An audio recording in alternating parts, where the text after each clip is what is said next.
Good evening, everybody.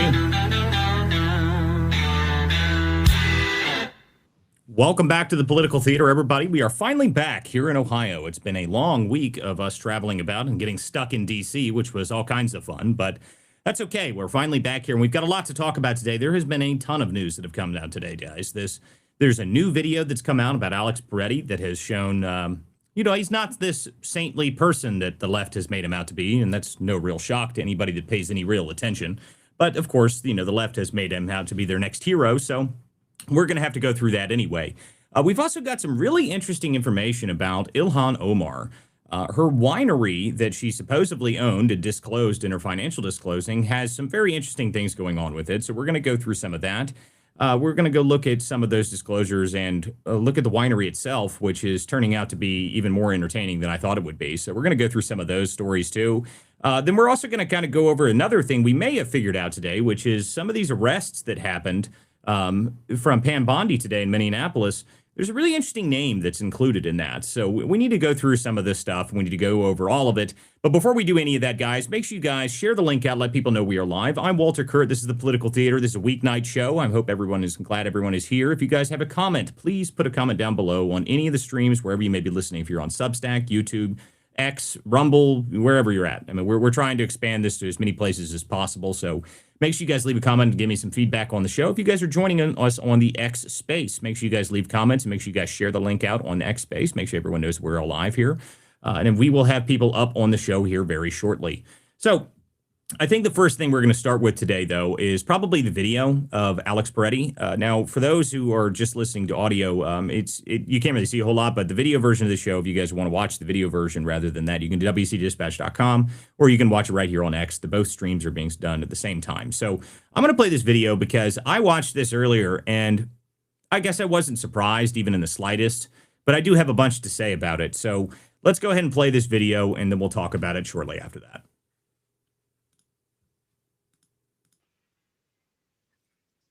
The BBC, whose facial recognition technology confirmed his identity to a 97% degree of accuracy. On the morning of January 13th, our team received a tip that federal agents were blocking a street at the corner of East 36 and Park Avenue in Minneapolis. We arrived around 10:15 a.m. We saw observers shouting at the agents as they walked back to their vehicles. When they started driving away, the man kicked their taillight. An agent then got out of the vehicle, grabbed him, and pushed him to the ground.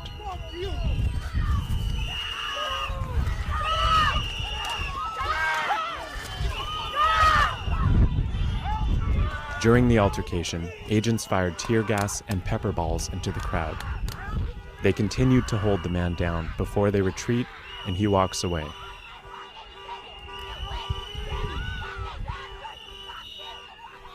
The man in our footage is wearing a similar outfit to what Pretti was wearing on the day he was killed.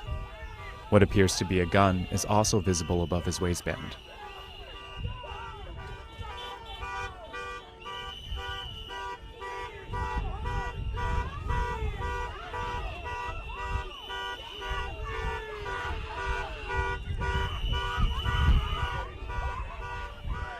Here, he continues to stand at the scene.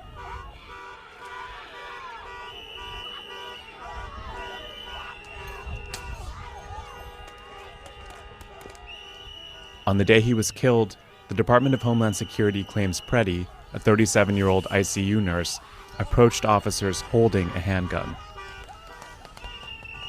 That claim has been contradicted by analysis of bystander videos from multiple news investigations. So we don't need to necessarily go through the entire footage here. The more important part of this is very simple. It's that, one, this definitely, they didn't confirm it via this video, but it definitely looks like the exact same guy. In fact, I think he was still wearing the exact same clothes. So I don't know if there's any real doubt that this is Pretti in this video. Maybe there is, but I don't really see it. It looks just like him to me. He's wearing the same clothes. You can see a gun on his waistband that was in the exact same location that it was at the day that he was shot. Now, the more interesting thing about this to me is not necessarily the fact that this is a video of him. And I'm not really interested in trying to say, well, look, he was aggressive with officers before. There's a much better way to look at this, okay? There's a much simpler explanation of what happened here and why we need to talk about it, because if this is the case, if this is Pretti here in this video, if he did this and he was attacking and being aggressive with officers before, resisting officers before, destroying their vehicles, attacking law enforcement in the past, my guess is he had done it more than once. Okay, if you see now, we've got another video of this exact same incident happening again. But the more important part about this is that means that if the Minneapolis Police Department and the Minneapolis local authorities had done their damn job and arrested him and kept him off the streets, he'd still be alive. That's what happens when you're weak on crime. This guy, because he was a lunatic out there in the streets doing this on a regular basis, apparently, if this is him, and I'm going to assume that it is based on the video, it looks pretty similar to him, guys. I can't really argue that it's not him. So he would still be alive if he was held in jail, if he was prosecuted. I mean, how many crimes do you think he just committed in that video alone, right? He's he's resisting arrest from federal officers. He's attacking federal law enforcement vehicles. There's a whole book you could have thrown at him there. But of course, he didn't go to jail. Nothing happened to him. The local PD and the local authorities in Minneapolis and Minnesota have no interest in prosecuting real crimes. So what happens? He goes out, he does another aggressive action with them, and this time he ends up dead for it. You know, if this entire incident could have been avoided if the Minneapolis police and the Minneapolis, just generally, Minnesota government and leadership hadn't been so weak on their policy and weak on crime, this guy would still be alive. So that's the cost. That's the real cost when it gets into this. You know, this is what happens when you do not actually take care of crime and take it seriously. This is the result. You've got people that are emboldened to go out there and do the same sort of very dangerous actions that they did before. He did this. This is why we're wondering why was he out there? Well, it looks like he's been doing it. This is 2 weeks before he was shot. I believe he was shot on the 26th. Someone correct me if I'm wrong. No, it was before that. 26 is only 2 days ago. So what day was he shot, Chris? Do you know? I think that was Saturday? Friday. Yeah, that was Saturday. Yeah, so, just a couple days ago. But that's still 2 weeks before. This is January 13th is when this video was taken, by the way, guys. So if he was in prison, or if he was in jail, or, in holding, or even if he was bonded out, okay, so even if he was bonded out, normally when you get bonded out, guys, like, you're on probation, essentially. Like, if you commit another crime, they're going to pick you up immediately. So if he was actually properly processed and properly put through the judicial system and actually charged and actually had any interest in charging him, this guy would definitely still be alive. But this is the result. This is the result of poor leadership in Minnesota, in the Minneapolis PD. Even though now they're finally getting involved, this guy would be alive if it wasn't for them. So that's the way I wanted to look at this. And I was watching this, and there's a bunch of people saying, oh, look, it proves he's some sort of, horrible, evil. Guys, it doesn't matter, okay? I don't like his personality and him being out there in the streets is not what got him killed. What got him killed is the failed leadership of the Minneapolis Police Department, the failed leadership of Minnesota. If they had actually done their jobs, what they're supposed to do, which is crowd control, work with ICE, and arrest people when they attack federal officers, this guy would still be here. He would still be alive. Okay, this is different than the Renee Good shooting. This guy has been out here doing this stuff on a regular basis. This guy's been doing this on a regular basis. He was armed in this scenario. You can see the gun on his waistband. Looks like the exact same person. I'd be very surprised if this was not the exact same person. There is a little bit of controversy on the video. Someone saying that this is not from the BBC. I don't know who released this video. It came out on X. The tag up in the top right is TNM, but the guy who originally posted it said it was a bombshell report from the BBC, but I can't see anything on the BBC that says this is from the BBC. So I don't know where this came from originally, but I'm not sure it really matters. This video is very clear that this is the same guy. It looks like it to me. I'll be very surprised if it's not. Like I said, guys, it looks to me like he's even wearing the same clothes. So to me, again, if they had arrested him and kept him off the streets and kept him from going back into these scenarios, he'd be alive. But he's dead because the failed leadership decided they didn't care about that. Okay, looks like someone's saying here that his family confirmed it was him. Okay, so there you go. It is him. Well, there you have it then. There's no real question about it. This is entirely on the leadership of Minnesota. If they had actually done their jobs, worked with ICE, not allowed these crazy riots to get out of hand in the first place, none of this would have happened. And if this guy was arrested, none of this would have happened in the first place. So That's how we want to start the show this evening, guys. We're going to talk about a couple of other stories too, but before we move on from this one, want to make sure we get some comments from people on the show. Guys, if you would like to join the show, if you want to come up here and talk, if you're on any of the other platforms, the only way you can join the show and talk is you have to go to x.com, go to @WCDispatch, and you can join the show and chime in yourself. If you guys are on any of the other platforms, I can read what you have to say, but I cannot respond to it. I mean, you have to wait until I see the actual message. But outside of that, if you want to join the show and actually talk, you have to come on X and go to the space, and that's the only way you can chime in. But Chris, I just want to hear your comments on this, and then we'll talk about it for a little bit here. Well, I mean, from day one, I have said that Pretti was not just some random dude who was just happened to be there with a camera and tried to intervene. Like, this narrative, he was just clear from day one what he was doing. It's not surprising. I knew it was inevitable, right, that these were going to come out, because once these individuals are identified, the internet sleuthers go out there and they pull video and facts and all these other things, right? And they show what legacy media wouldn't want to show. And so now it's for CNN and Fox News and others to confirm the video, and of course it's confirmed that it's him. The tragedy in this whole thing is that from moms and nurses to university professors and down the list, these individuals are radicalized, right? They're radicalized by Trump derangement syndrome. They're radicalized by a machine on the left that has created almost like a culture of religion, to their brand, right?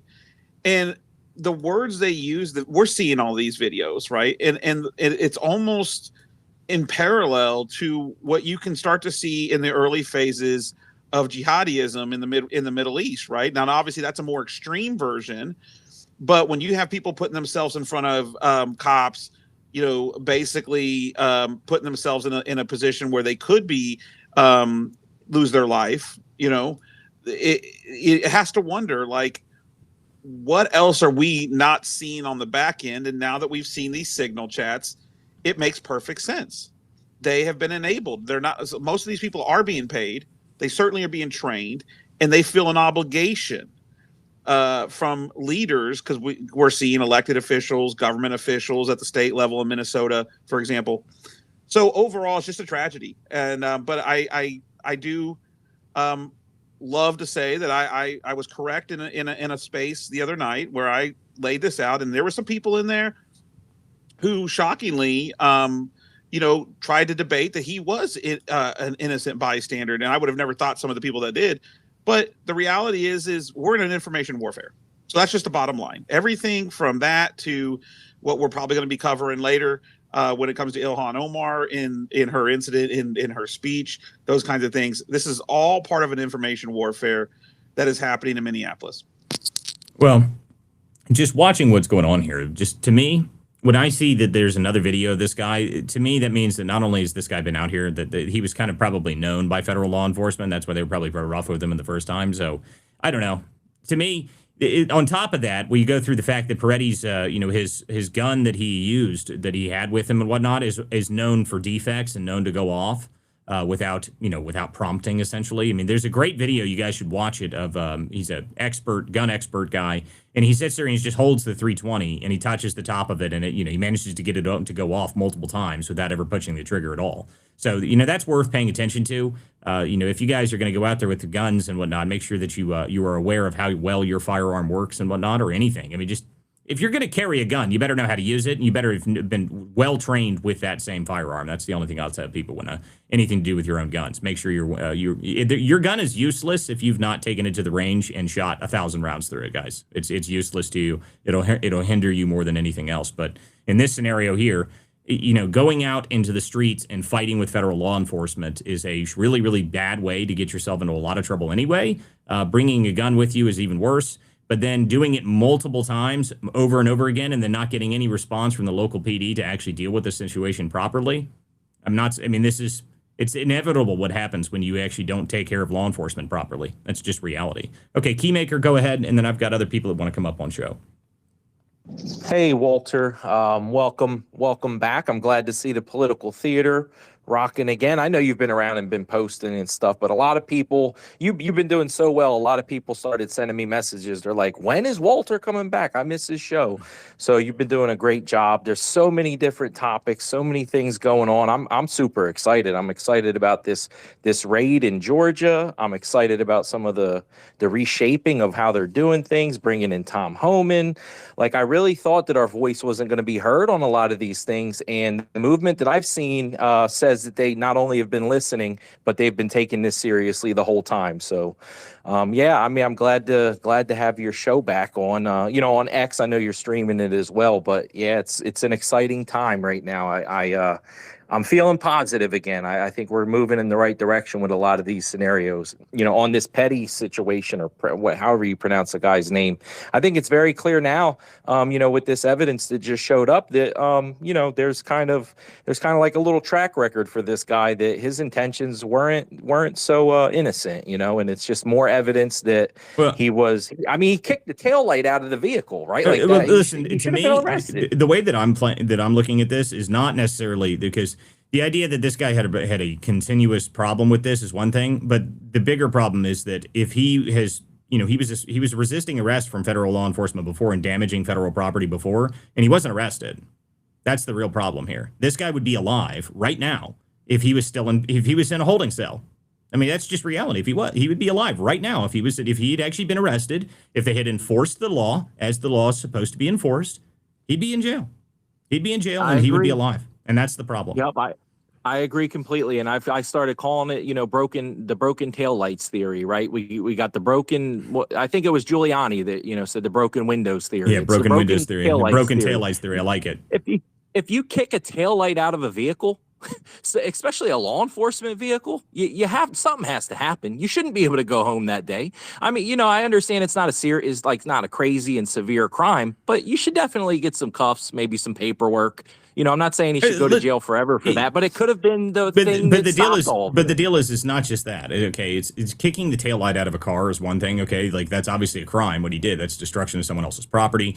But then when the federal law enforcement come over to him, and he immediately starts fighting with them. I mean, he's fighting with them. I mean, that's what he's doing in the video. So to me, that's resisting arrest. That's it's obstructing. There is a litany of crimes that he could have been listed for there, and those crimes, if he had been charged for them, would have saved his life.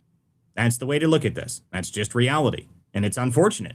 It's terrible. I mean, this guy is dead because the law enforcement in that area decided that crimes don't matter, that they can just let people out and they can do whatever they want with them. I mean, this is what happens. And this is, I had a long conversation earlier just generally about the problem with not enforcing criminal behavior. I mean, the reality is that almost all of the violent crime and almost all of the crime that happens in this country is usually from repeat offenders. And if you just keep those people off the streets, violent crime goes down dramatically. And if you don't believe that, you can go look and see what George Allen did in Virginia in the 90s. Okay, he instituted the 3-strike law. And in 3 strikes, if you do violent crimes 3 times, you don't get out of prison. And then it took Richmond, Virginia, from the murder capital of the United States down to one of the safest cities in the country in 3 years. So it does work. Keeping repeat violent offenders off the streets is a very effective means. Now, this guy, I don't know if you could consider him like a repeat violent offender of any kind, but the reality is, if you have unrest in your streets and you have a guy that is consistently causing problems with them, if you just kept him in the holding cell for a month or two until law enforcement was gone, then it would be over. And there would be no more altercations with him and the cops if you just left him there until, ICE picks up and moves to the next city. Because you can tell what they're doing, right? I mean, the ICE moves in a large unit. It's not just like they're moving, they're not just hanging out and they just bring a couple people in. No, it's this SRT unit, this special response tactic team that they're using and going after very specific targeted people. They move in a giant group and they go out in the communities, and they have to for some of these places because the local law enforcement won't work with them. They have to have a huge amount of force protection, which is part of the problem, really. I mean, one of the issues with this is that we have people doing force protection that are not trained. The Bureau of Prisons is not somebody that I would recommend being out in the middle of the community protecting people and doing things like this. It's not what their job is. But this is what happens. You have to have some sort of protection for the ICE officers. In fact, the amazing thing about the Pretti stuff is that the ICE wasn't even involved. ICE wasn't even there. That wasn't ICE. So. This, again, to me, all avoidable. Very avoidable if local law enforcement had done their job properly and if local prosecutors were actually willing to put these people. Imagine if, all these riots and stuff you see outside of these ICE facilities.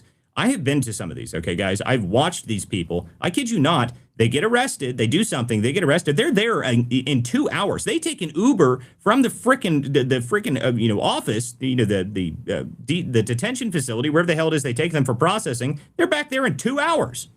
I mean, if you keep those people that keep having those problems off the street until the riot is over, maybe the riot wouldn't happen.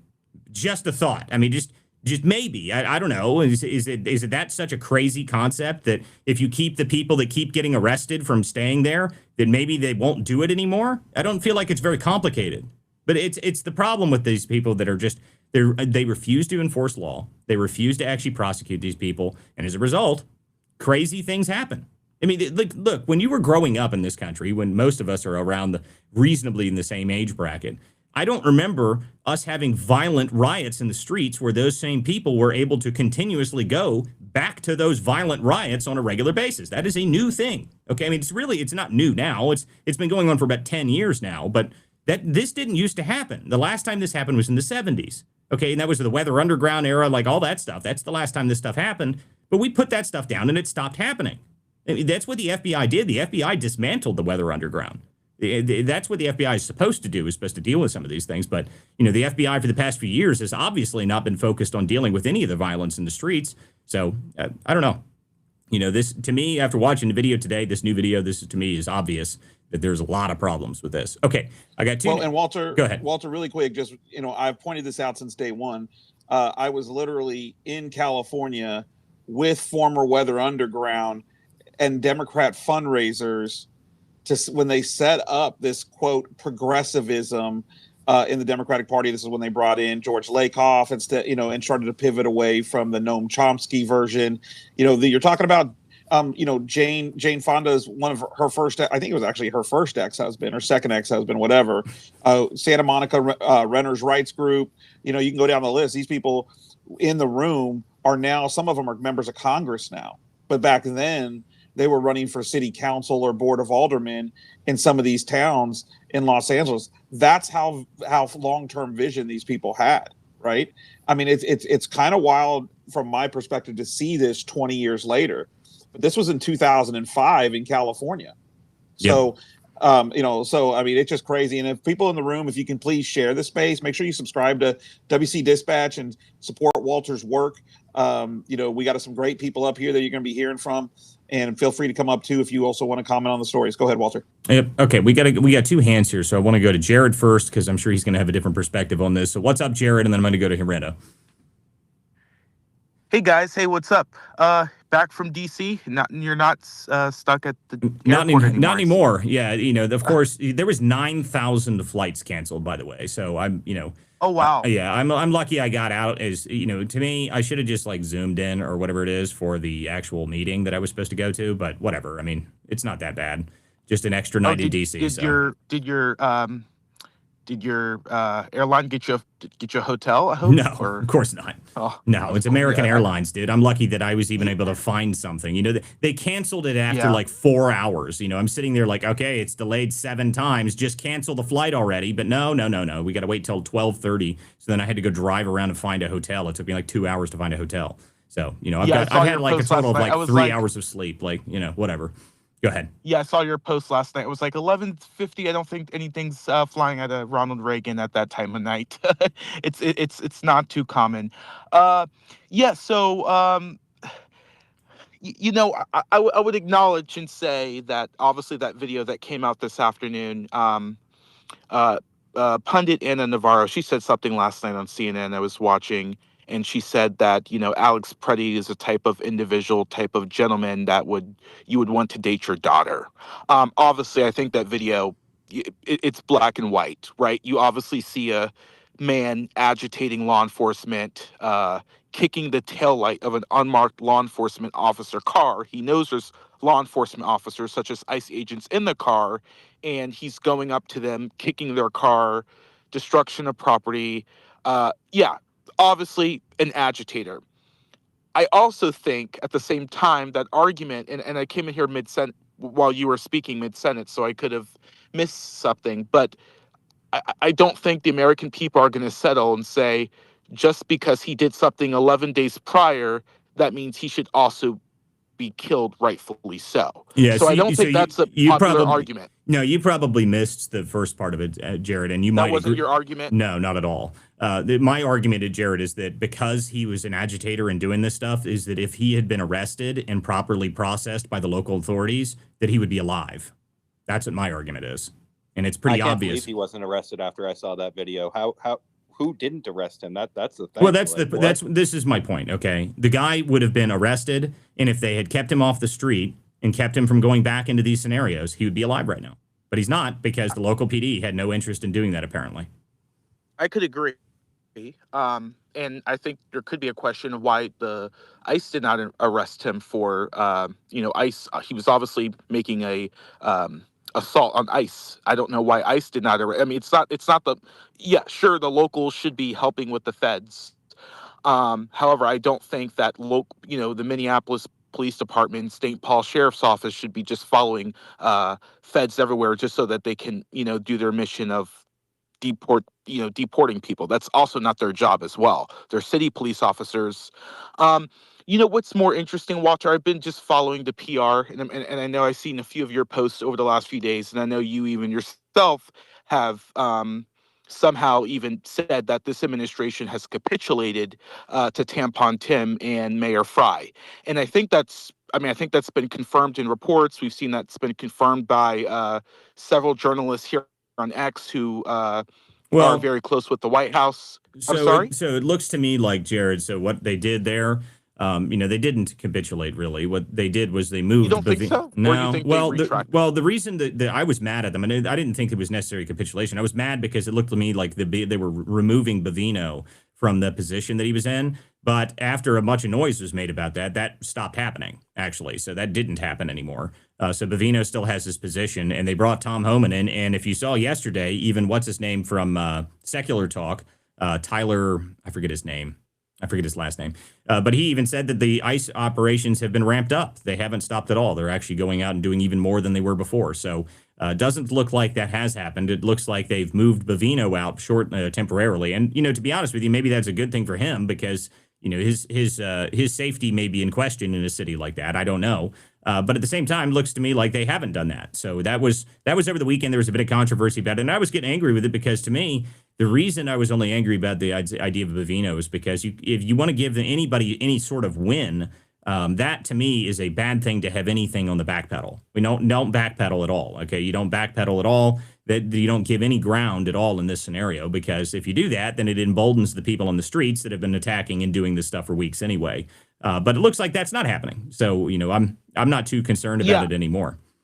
So I actually agree on how the Trump administration, you'll be surprised. Your hair might stand up when I say this, but I actually support the administration, such as Donald Trump. I believe he did an interview yesterday with Fox's Will Cain on his program yesterday at 4:00, and Trump even said himself that we are going to quote unquote de-escalate things a little bit. So this is not coming from the left or some mainstream media. These are the words from the president's mouth. I understand that we're going to disagree on what so-called de-escalating is, but the plot and the mission, right, 1 year ago today, they were saying that they're going to send ICE agents. They're going to send all across the country in big cities and states, rightfully so, and deport illegal immigrants who have taken advantage of the system. However, we did not know that 2 American citizens within just a couple of weeks being killed in the same city, same state, same area. And, after you see the DHS chief, Miss Kristi Noem, called this guy a domestic terrorist, say he was brandishing a firearm. I know they have since, retracted those comments, but there has been damage control in this White House over the last 72 hours. That is just no disagreement. He is a domestic terrorist. You saw what he did to the ICE vehicle. That's not a domestic. That's not. Listen, guys. So That's not domestic terrorists. Yeah, Let's just, look, we don't right. need to argue about whether this guy's a domestic terrorist or not because they retracted those comments anyway. But my point is that Sure. the deal is that I'm more interested in is, are they going to continue the deportation mission, which it looks like they are. So that looks like that hasn't changed one bit.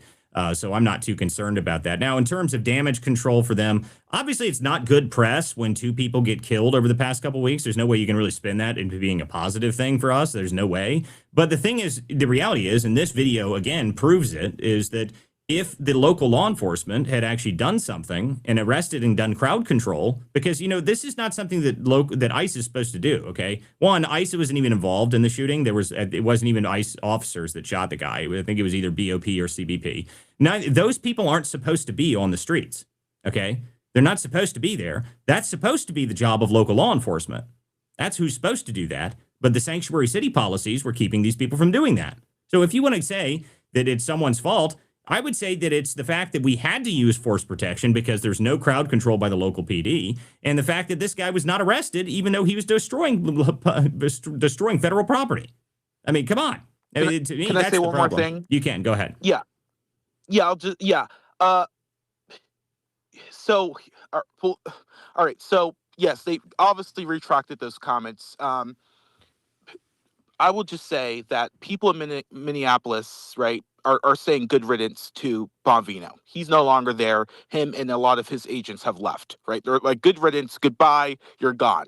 Now, Tom Homan, the left is, celebrating Bonvino going out. Obviously, Tom Homan's, he's tough as a cookie. Everyone knows that. I mean, well, if you don't know that, then you're probably just willful ignorant and you don't know who Tom Homan is. But yeah, Tom Homan, he's also a professional guy. He'll tell you how it is. He'll tell you if they effed up. He'll tell you if we need to go harder. So I do think moving him in, I do support that. But you saw yesterday, a couple days ago, where after the phone call, they both issued statements. Walsh talking with Trump, and then shortly after Walsh, you had Mayor Fry also get on with Donald Trump, and they all issued statements, and they all used the word cooperation. I looked at that keyword cooperation, right?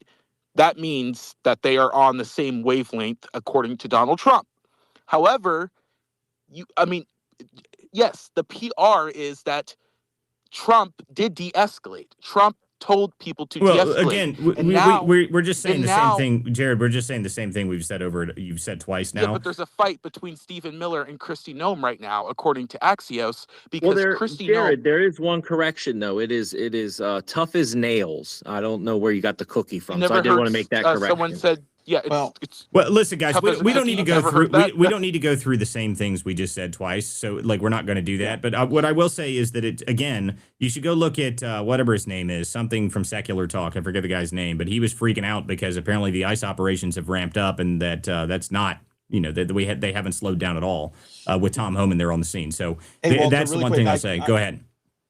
I'm having trouble bringing up Jordan. If you want to bring him up.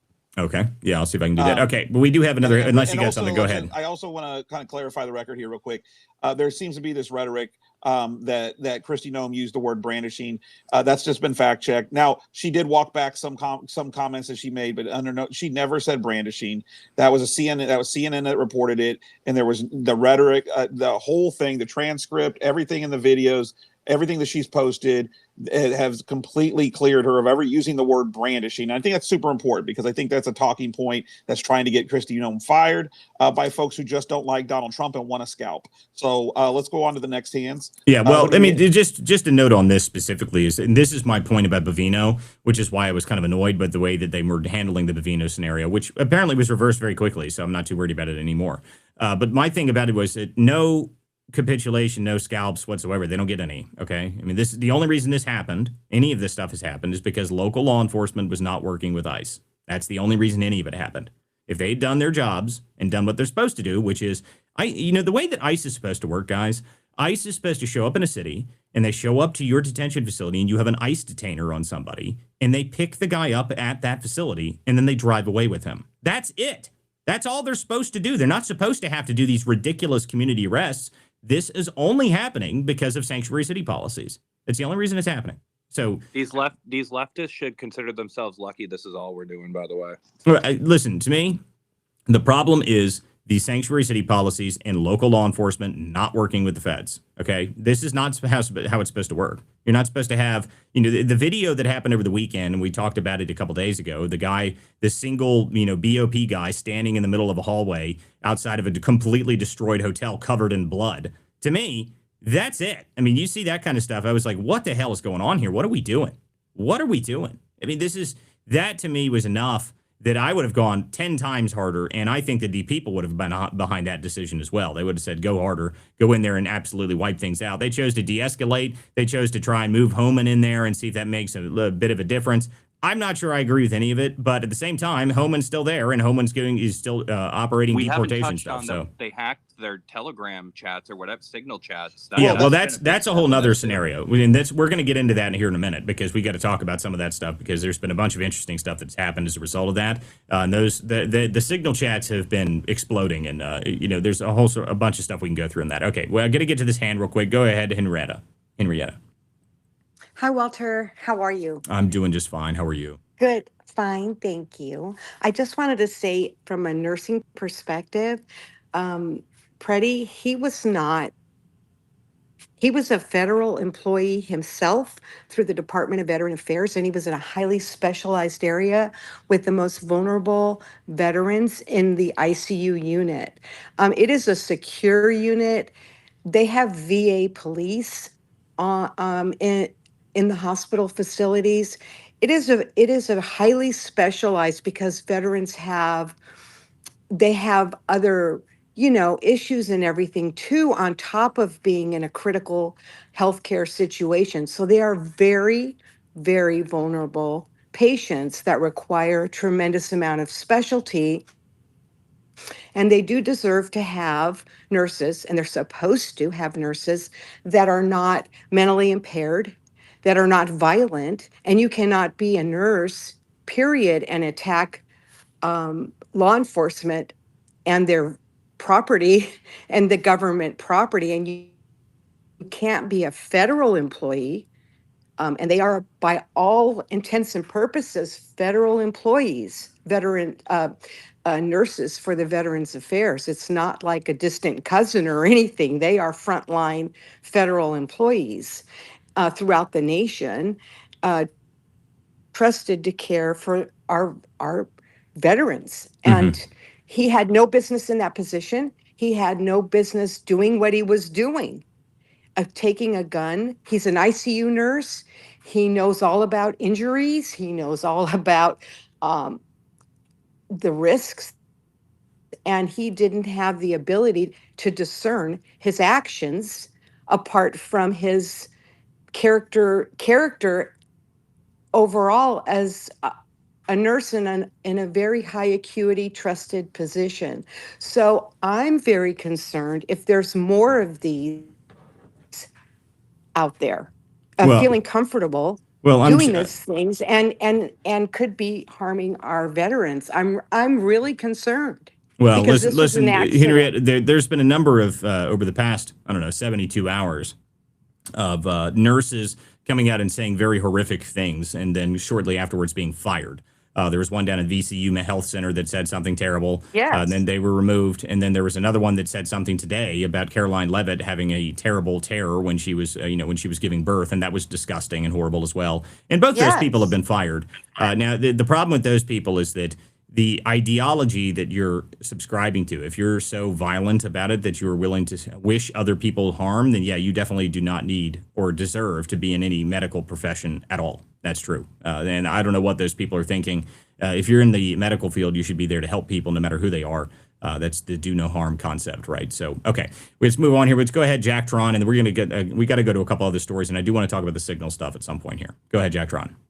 Oh, I was just going to say, we're going to be talking about other stories. We do want to, there is some updates, with the SAVE Act, if you wanted to discuss that.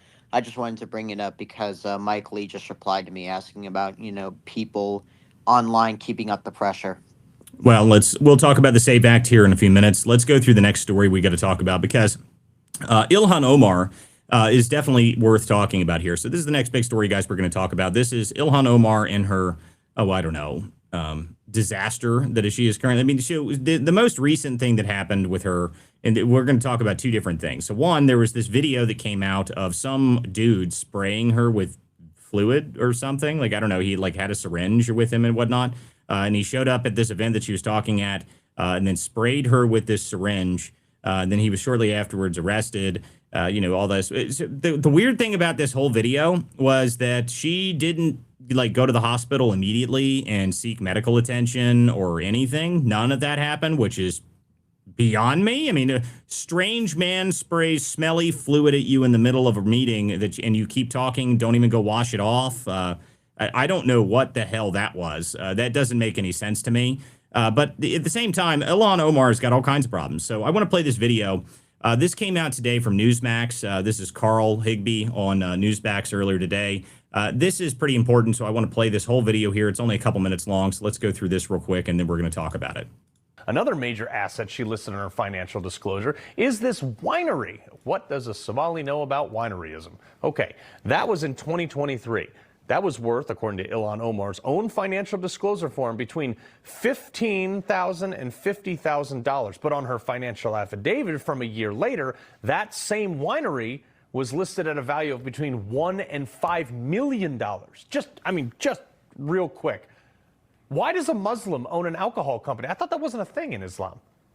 Anyway, it gets weirder. Up until yesterday, Benny Johnson was able to find their supposed inventory bottles and all the things they had, their office location, and a bunch of other information on the business. But as of today, those sites are totally shut down, and any mention of their website has been wiped off the internet. I'm talking gone. The Wayback Machine, all these other crafty little archive sites, everything is gone.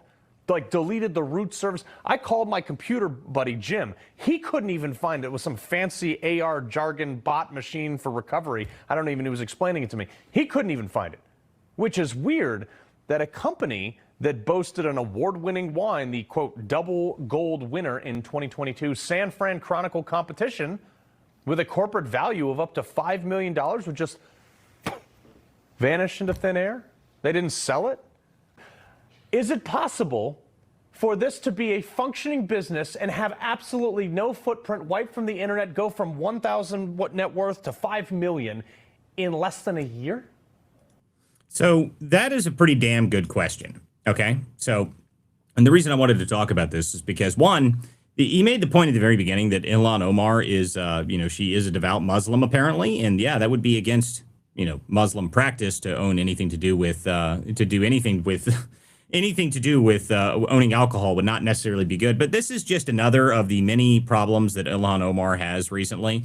This specifically, though, is ridiculous because the winery itself, we looked up and found the address, and it goes to like a UPS box. This is the kind of stuff you're like, I mean, come on.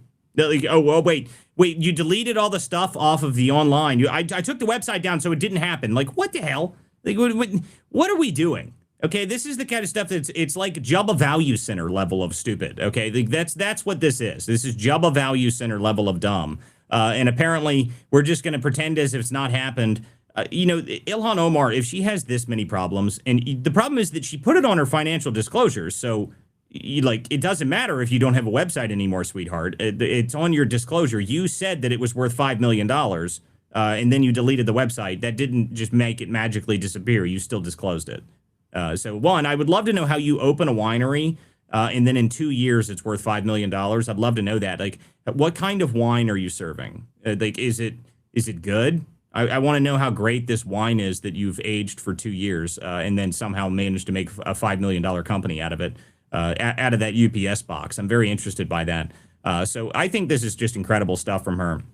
On top of this, we've got another story that is actually by Chris here.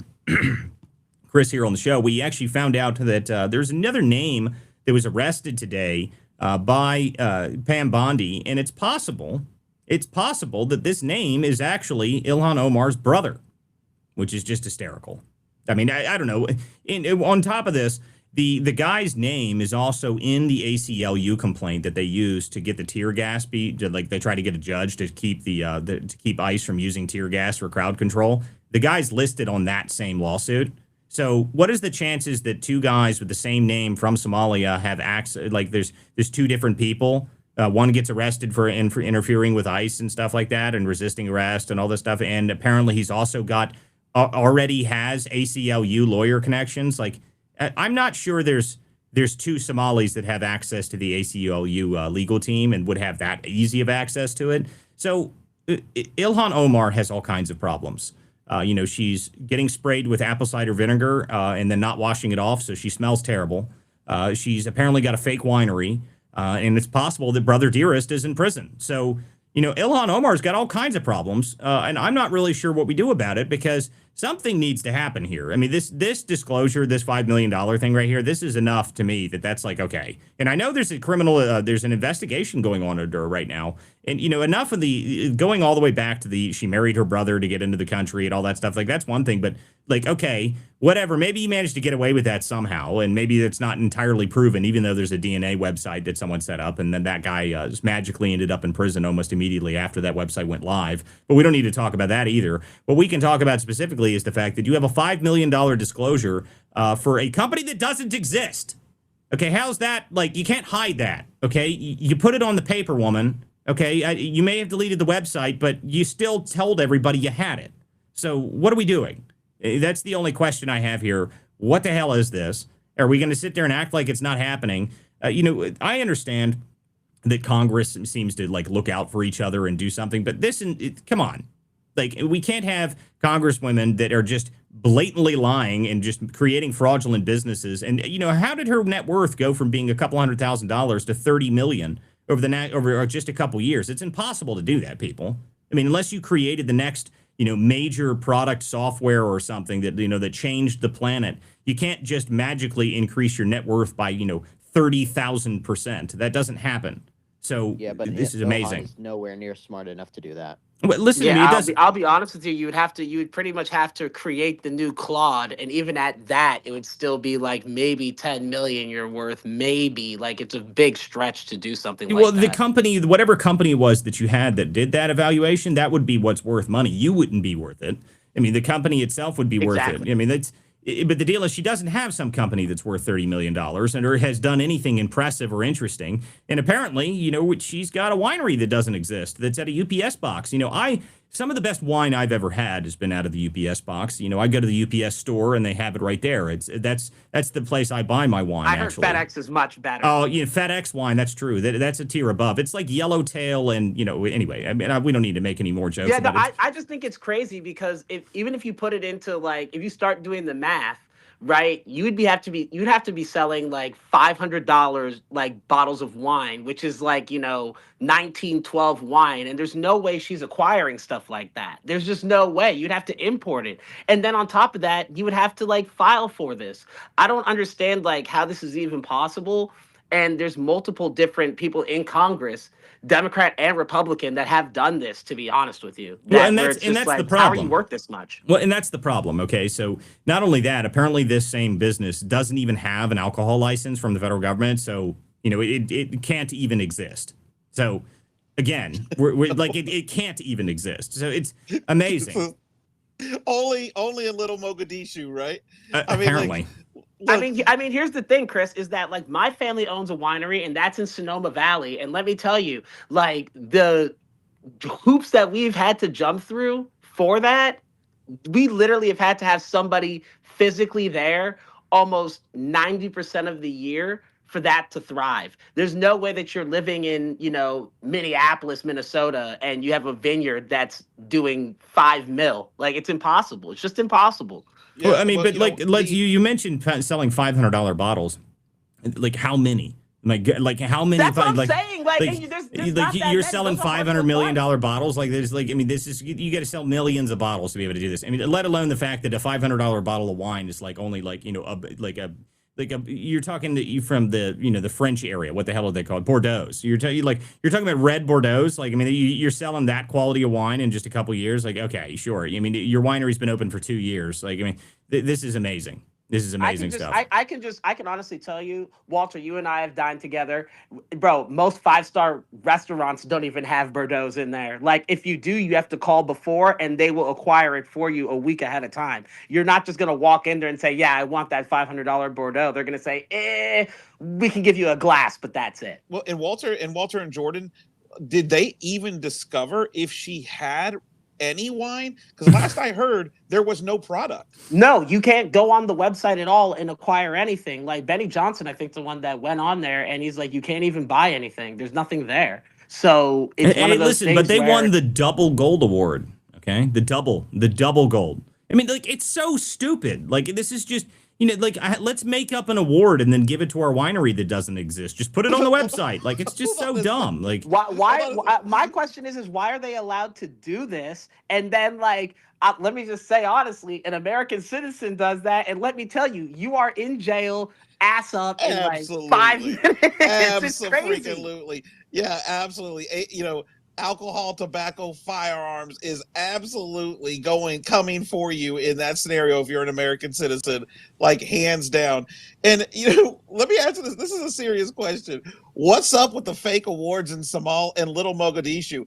Remember the fraudulent daycares? Didn't they have like a 1-star award, like a 1-star? Yeah, that was one of my favorite things about going to the daycares, is that they had a 1-star quality award, and lots of these places put it on the front of their building. And I was very confused because there was the 1-star, but then there was the outline for like 5, but they were all advertising that they had the 1. And I was like, I don't understand. Like, we never did figure that out. I meant to go back and look into that, but I never did figure out why the 1-star quality award was so important. I mean, maybe because in Somalia the flag has 1 star, that's just everything to them, so they assume 1 star is brilliant. I mean, it didn't make much sense to me. I mean, that's a fair point. Maybe I don't know. I mean, but it was only on the stars is better. It was only on the ones that looked like you would never go anywhere near them that had the 1-star awards, by the way. It was like, you pull up to the lot and you're like, okay, do I have my gun? All right, and we can get out now.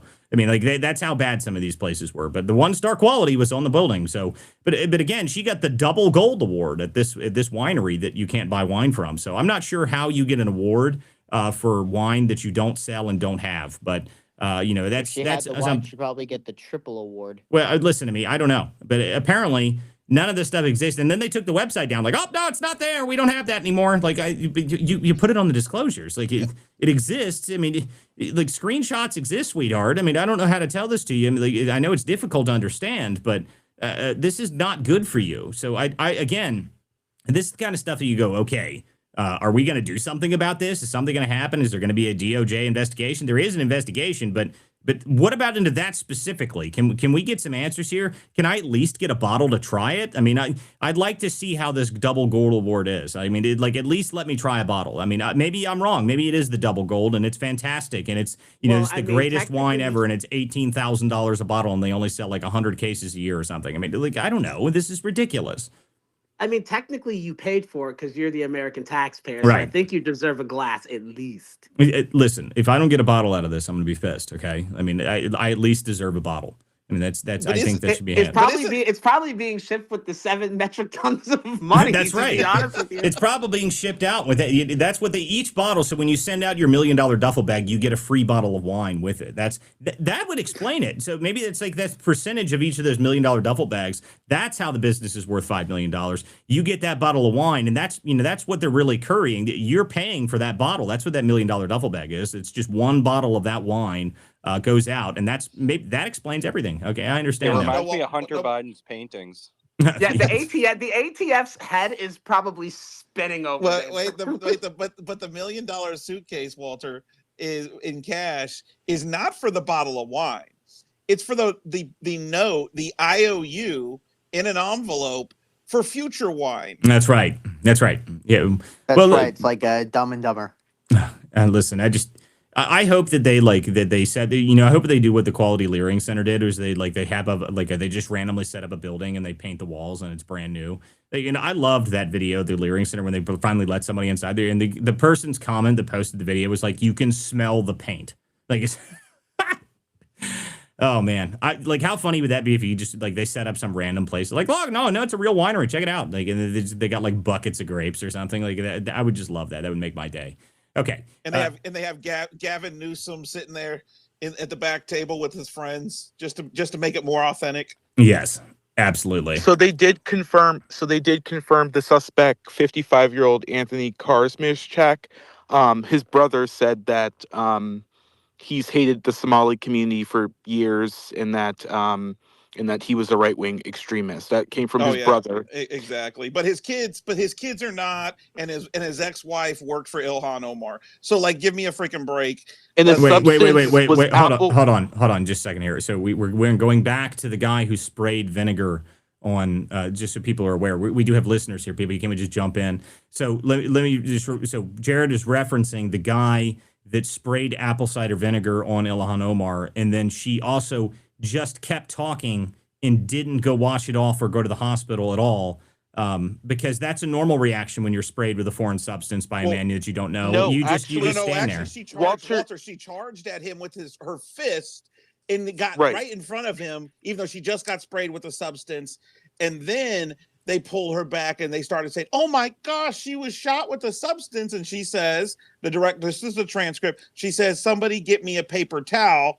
At which point, giant Muslim bodyguards show up and they're like, we need to consider taking you. And she's like, "No, I'm going to finish my speech. They are not going to force me to be quiet." And then the other ladies are yelling, "Oh my gosh, but what if you got shot with something?" And she continues her speech. Yeah, so this is the problem, okay? Like, this is the problem, okay? If you're a sitting congressman or any person of high note in the world, and random lunatic you've never seen sprays you with an unknown substance, the reaction is not, "No, I'm just gonna hang out for a little bit. Don't worry about it. We're just gonna keep talking. I got stuff to say. I got a lot to talk about, and I got a lot of stuff. I got a winery to run, so I can't leave. I have to finish my speech. I have a lot of wine to sell." Walter, I've got to make up the normal reaction. That is the normal reaction. I'm not sure how many town halls you guys have. Hey, here, hold on. Give me a second. Give me a second. I have a different perspective. I'm not sure. I would love to hear this different perspective. I'm listening. I'm not sure how many town halls you guys have hosted. I haven't hosted any, but I will say I've put them together. Go ahead. If someone sprayed me with some type of substance that I don't know what it is, I'm not going to let my enemy win and be embarrassed and say, "Oh my gosh, I'm going to go to the local hospital." No, don't let the damn enemy win. Well, all right. Don't let the enemy win. Jared, she's a badass. Jared, no, listen to me. She is not a badass. Stop. Just let me finish here. So here's the problem with this, Jared. If some random lunatic in the middle of my town hall interrupted my town hall with a syringe and sprayed me with a syringe, my immediate reaction was that cyanide? I mean, who knows? What are you talking about? "Oh, I'm going to finish my speech." Are you crazy? No, you go get that. Supporters. Your supporters. You're not going to look embarrassed, Jared. You're going to get lifted on the stretch. All right, stop. Okay, you keep interrupting, so I can't let you just keep talking over me. No, it's not embarrassment if some lunatic sprays you with a syringe and you go get checked at the hospital immediately. Your supporters would be like, "What the hell? Arrest that guy." But no, she stood there, "Oh, I'm going to give my speech." What? No, this is not the normal reaction from anybody. That is not how you respond to this at all. And by the way, I agree, though, Walter. Hold on, Jared. Look, the bodyguard needs to be fired. We're skipping right by that. He was on his cell phone the whole time. I don't care what else is going on right now. Why didn't he lose his job? Come on, I think he was in on it, too. Can we all agree that she's at least a victim? And Walter, I'm trying to picture Walter. I'm trying to picture you getting lifted on the hospital from being sprayed. So Jared, I mean, I'm trying to visualize. Jared, I know we're doing this whole whatever that you're doing, and I'm sure you'll get in the future a very expensive Somali bottle of wine, grown in Little Mogadishu. It better be hard liquor. It better be hard liquor. No, it's wine. It's wine. It's fictional wine. It's fictional wine. It's fictional wine. But here's the wine place is closed, Chris. But here's the deal. Here's the deal. Members of Congress, when they're shot with substances, don't have a choice. Yeah, seriously. Their security forces them to leave and get checked. So that's the first clue that you have here. The second clue is obviously the background begins to get run.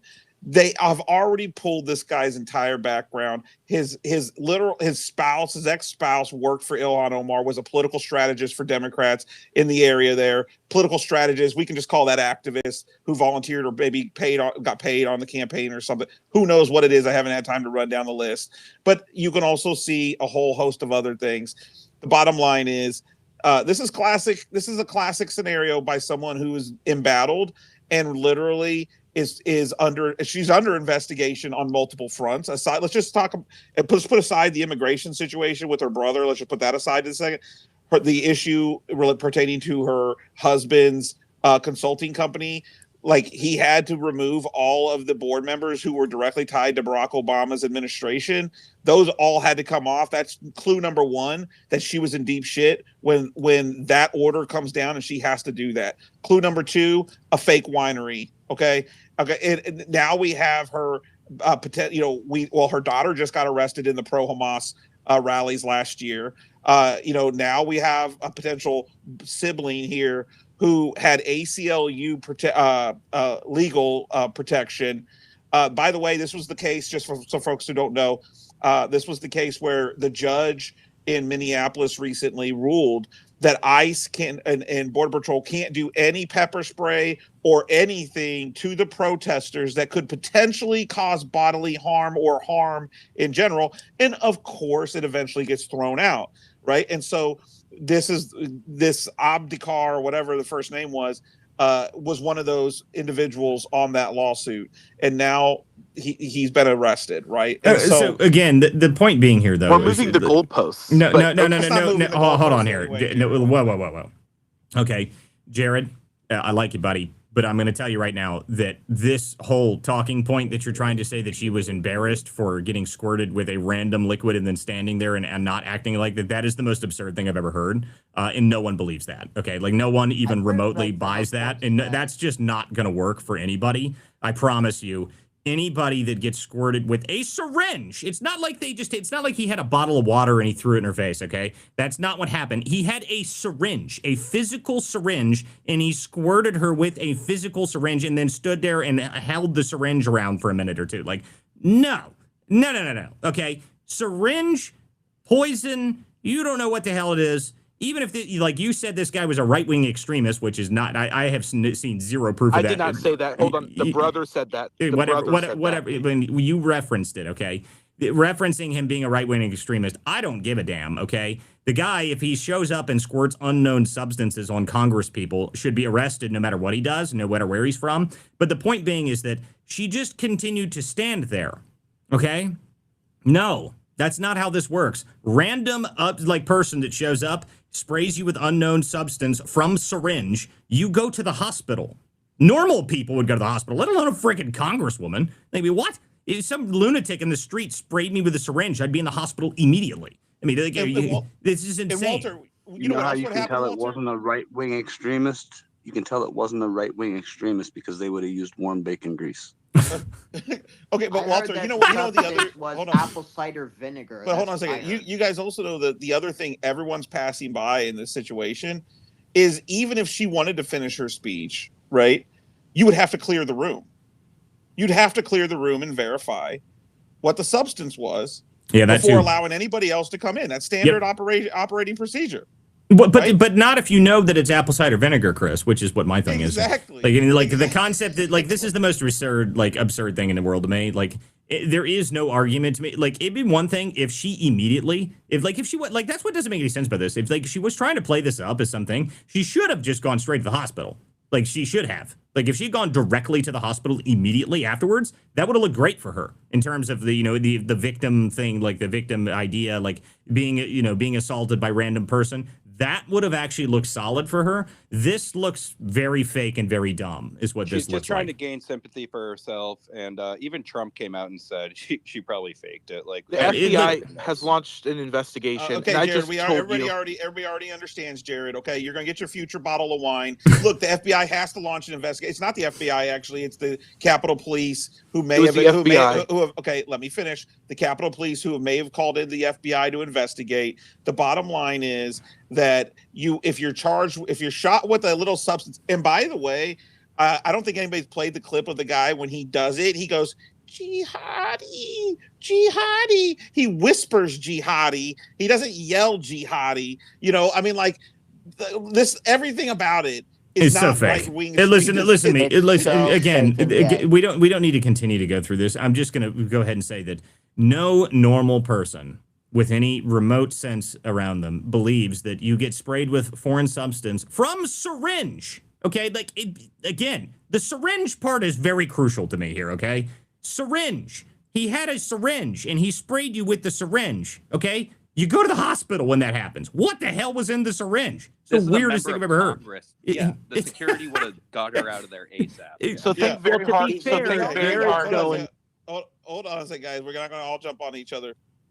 Go ahead, Walter. Yeah, just guys, there is no argument here. Okay, it's a syringe. You go to the hospital. You go get checked. Like she didn't even seem to wipe it off. Like I mean, like, this is the most absurd thing ever. Okay, it is so fake, and it is poorly fake, and that's the problem with it. You could have played it up. She could have easily done it if she had gone straight to the hospital, but she didn't. She didn't go straight to this. She raised her fist as if she was going to go fight the guy, and then stood there like, "Oh no, I'm just going to finish my speech." Like what? Just know, if I get sprayed with a biological substance, I'm not going to punch the guy in the face. Like that's just automatic. Badass, all 110 pounds of her. Like what? Yes. Well, who does he think she is? Jason Bourne? Like, come on, man. No. That's a whole nother. That's a whole nother problem here. That's something we haven't even discussed. Like the concept of random. Hold on a minute, guys. Like it is a genuine problem with the way that was handled. Like raising your fist and walking towards random assailant who just sprayed you with strange fluid is also not a wise decision. If they like, I mean, seriously, she's like 100 pounds. Okay, if this dude was some lunatic and he just sprayed her with a fluid, why would she walk towards him? That's very stupid. Okay, very, very dumb. So, Walter, you want her to go to jail for staging the attack? Jared. Jared. Dude, political stunts happen. Imagine she got sprayed with butane, and the next thing he does is throw a lighter at her. Like, come on. Like, true, that's a good point. So you guys are in unison that she staged the attack. Jared, here's in unison. Okay, that the left is trying to throw a fit about someone with a syringe spraying apple cider vinegar going jihadi, but they have no problem with their paid agitators and rioters throwing unknown substances on conservative reporters, on ICE, on Border Patrol, and have no problem beating doors down and making people bleed. They have no problem putting themselves in harm's way for criminal pedos and illegal pedos. Listen, guys, again, that's the problem with the left. Listen, there's genuine problem just overall here is that, one, this is the stupidest story ever. And no, Jared, you wouldn't go to prison for staging a political stunt.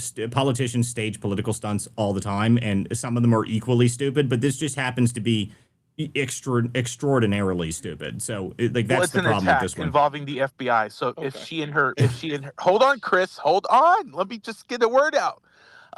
So if she and her team are obviously, alleging that an attack happened to the FBI, that would be a crime to obviously, stage something. So we'll see if there's indictments. People could allege indictments come down. The FBI, Jared. Okay, that does not mean jack crap. You could call the FBI right now and say, "I hurt your feelings. I whatever, fill in the blank." The FBI would field it, and you could put something out and say, "Oh, so and so's under investigation for this or this or that." Like that's standard left wing protocol. Anyway, let's go to Honey Badger. We got to go to some other people here, but I just again, guys, there is no way to spin this as normal. Like, I mean, just say, "Oh yeah, I got sprayed with something." All right, let's keep talking. Like, what the fuck? What are you talking? Go ahead, Honey Badger. Whomever benefits most, there's there's your culprit, but no one would have known about this, about this speech she was giving. Nobody would have known about it hadn't it been for this. So all things definitely point to some in her direction of getting attention onto herself while framing the right in a way that they were desperate to need to because of all of the antics of the left, and like what Chris just pointed out, all the horrible things that these crackpots have done in the streets to the ICE agents and reporters. This was their shot. Well, they took their shot and it squirted and missed. So I'm not a huge fan of it. I don't think it worked. the squirt that was heard around the world, I guess. I mean, I don't know. This is the dumbest thing I've ever heard. Like, it just, the whole concept is stupid. But then again, maybe if you've got a fake winery, this is just the kind of stuff that you do. Okay, Henry, go ahead.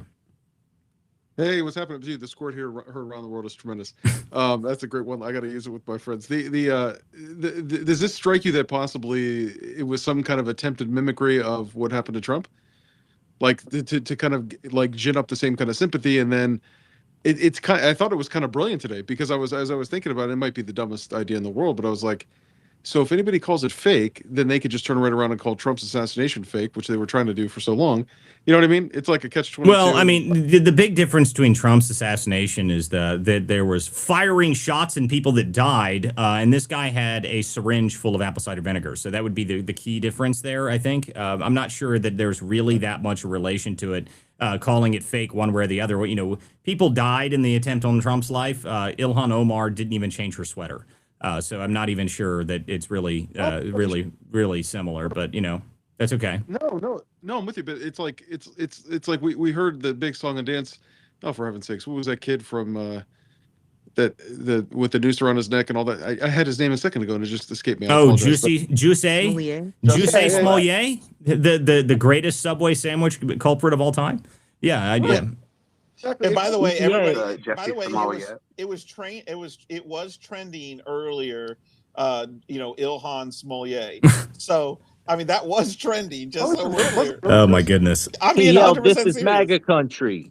I'm being 100% serious. It absolutely was trending. Vinegar fucking country or whatever, dude. That's so. It's wine country, dude. It's wine. Okay, it's wine country. Exactly. Future wine country. Future. That's right. Fictional wine country. It looks like Tulsi Gabbard. I don't know if you guys seen this. I just saw this. This is crazy breaking. Tulsi Gabbard. I know you guys are going to talk about the Well, FBI. wait. Hold on a second, Jared. We're not shifting subjects yet. We'll eventually get to that. We'll get to the L's. We'll get to the L's, Jared. We're not going to skip any of them. Well, I mean, guys, so like to be honest with you, like as funny as the squirt heard around the world is, we don't need to continue to discuss it because it's retarded. I mean, like it's the dumbest story ever, and no one believes that this is even remotely normal. Like, I'm sorry, like you can't convince me in any capacity that being squirted with a syringe in public means you don't go to the hospital. There's no way to convince me of any of that. So what is this next story, Jared? What do you have? Well, her Republican colleagues of Ilhan Omar are believing this story's true. So I don't give a damn. Well, listen, there's lots of stupid. There's lots of stupid people. There's more stupid people than non-stupid people. That I can assure you. And unfortunately, anybody who believes that there's someone being squirted with a syringe in public and doesn't immediately go seek medical attention, you're retarded. I mean, there's just no question about it to me. So anyway, we can continue on here. And at minimum, Tulsi Gabbard. and at minimum, clear the room. Like, let's be real honest here. At minimum, clear the room. So, like, come on. Especially at a public event. She did it in the situation that took place. There are going to be people that are going to look into it because obviously it was a member of Congress, and the media will do whatever it's going to do because no one cares about the media anymore. And the reality is that we're still in square one, where we got a lot of problems in Minneapolis, and Ilhan Omar needed some sort of sympathy because she's under federal investigation on multiple fronts. Very serious federal investigation. All right, so hold on a minute here. Just curious question here. What are you talking about Tulsi Gabbard for? What is she saying here? Yeah, so earlier we were all talking about the raid that happened in Georgia. There was and I'll even say it was a court-ordered search warrant. Court-ordered search warrant. But it's being reported that DNI director Tulsi Gabbard was spotted at the Fulton County, Georgia election site, where the FBI raided today, seizing ballots, pulling computers, and digging into 2020 fraud claims. So they were coming out with cell phones and regular stuff that FBI agents. Yeah, but Tulsi being there is an interesting bit. I didn't hear that. Yeah, I was. You what's not being stated right now, and which I will tell you, Walter, is the case, is that under oath.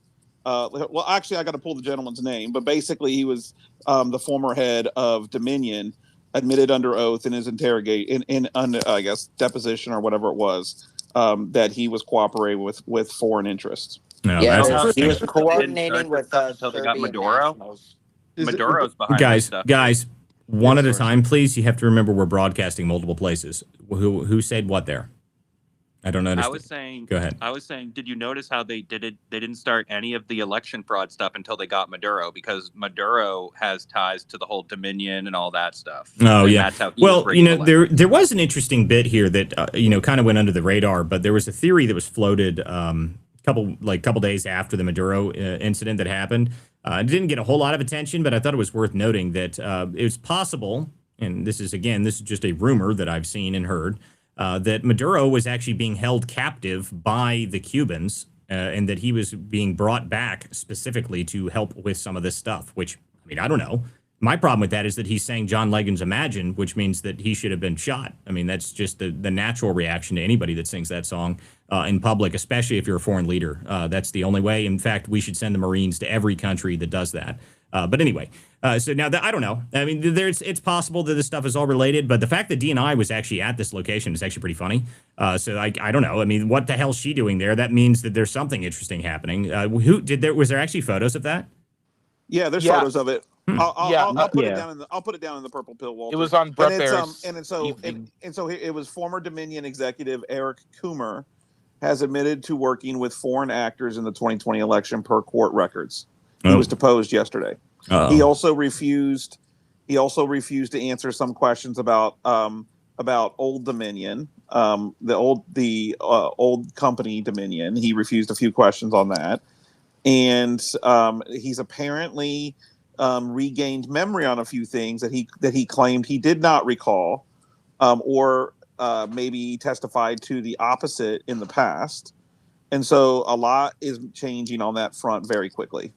Well, I mean, the people he said were he was working with were Serbian nationals. That's good.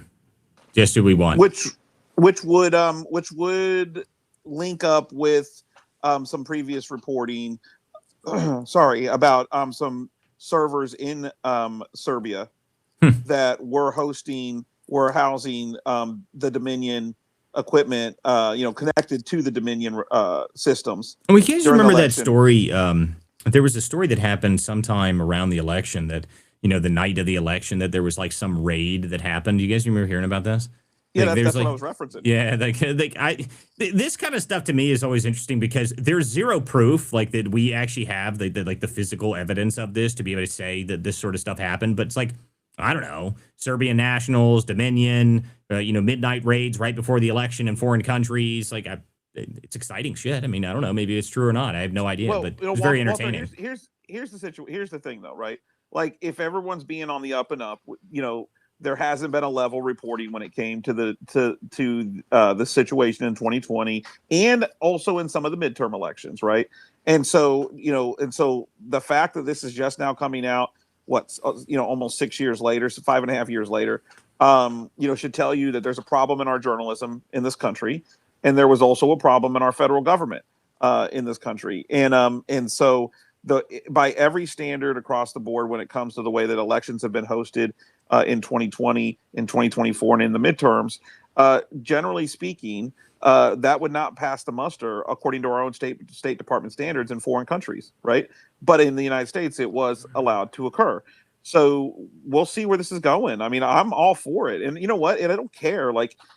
I want people held accountable for what took place in 2020 because I believe the most important right we have is an American right to vote, whether you choose to vote for Sleepy Joe or you choose to vote for Trump or whoever. Your vote matters. And when a machine steals your vote or an illegal immigrant steals your vote, they have just disenfranchised the most important right you have as an American. I agree. Well, there's also there's a number of other things happening with voting. The voter rolls have been. Did you guys see the story that came out of Wisconsin that apparently 7 million people are on the registered voter rolls in Wisconsin, even though there's only 4 million people that live in Wisconsin? That's interesting. I mean, that's wild. Yeah, there was something else, Walt, with this in. Sorry, go ahead, Pepe. No, go ahead, Henry. He must have cut in. Go ahead, Henry. Yeah. No, the other couple things, and I'm sure you guys might have seen this, but in case you haven't, Walt, I think on a similar note, wasn't there 800,000 yesterday that were also identified in, I believe, Washington State? There was 800,000 that got removed from the rolls in Portland, which I thought was pretty interesting, by the way. The fact that they just agreed to that. I mean, I thought that was kind of wild that Portland went ahead with that, which to me, that tells me that there's other things happening behind the scenes that we can't see at all. When you've got places like Right. Portland that just completely agree with the idea of wiping 800,000 people off their voter rolls, something's happening. Okay, like I mean, I don't know what it is because we're never going to find out because this sounds to me like it's a whole tier above anybody on this show. This is high level geopolitical stuff. If it is, I mean, maybe it's not. Maybe it's all just bullshit. But I mean, the fact that 800,000 people got wiped off the rolls, the fact that there's double registrations essentially than people that exist in Wisconsin, all of that stuff's pretty interesting to me. Things are happening, and what that means, I don't know. But I'll tell you that 300,000 in Fulton County in Georgia. There's 800,000 in Portland that got taken off. There's double the voter rolls in Wisconsin. How many votes exist out there that we don't know? And this seems kind of like a problem to me. So I don't know. What's interesting in Georgia is like where I'm looking at to see if like there's going to be indictments, because obviously it looks like they took 700 boxes outside of the voting center today in Fulton County. I was wondering maybe there'll be indictments or charges down the road, which is obviously possible after a search warrant.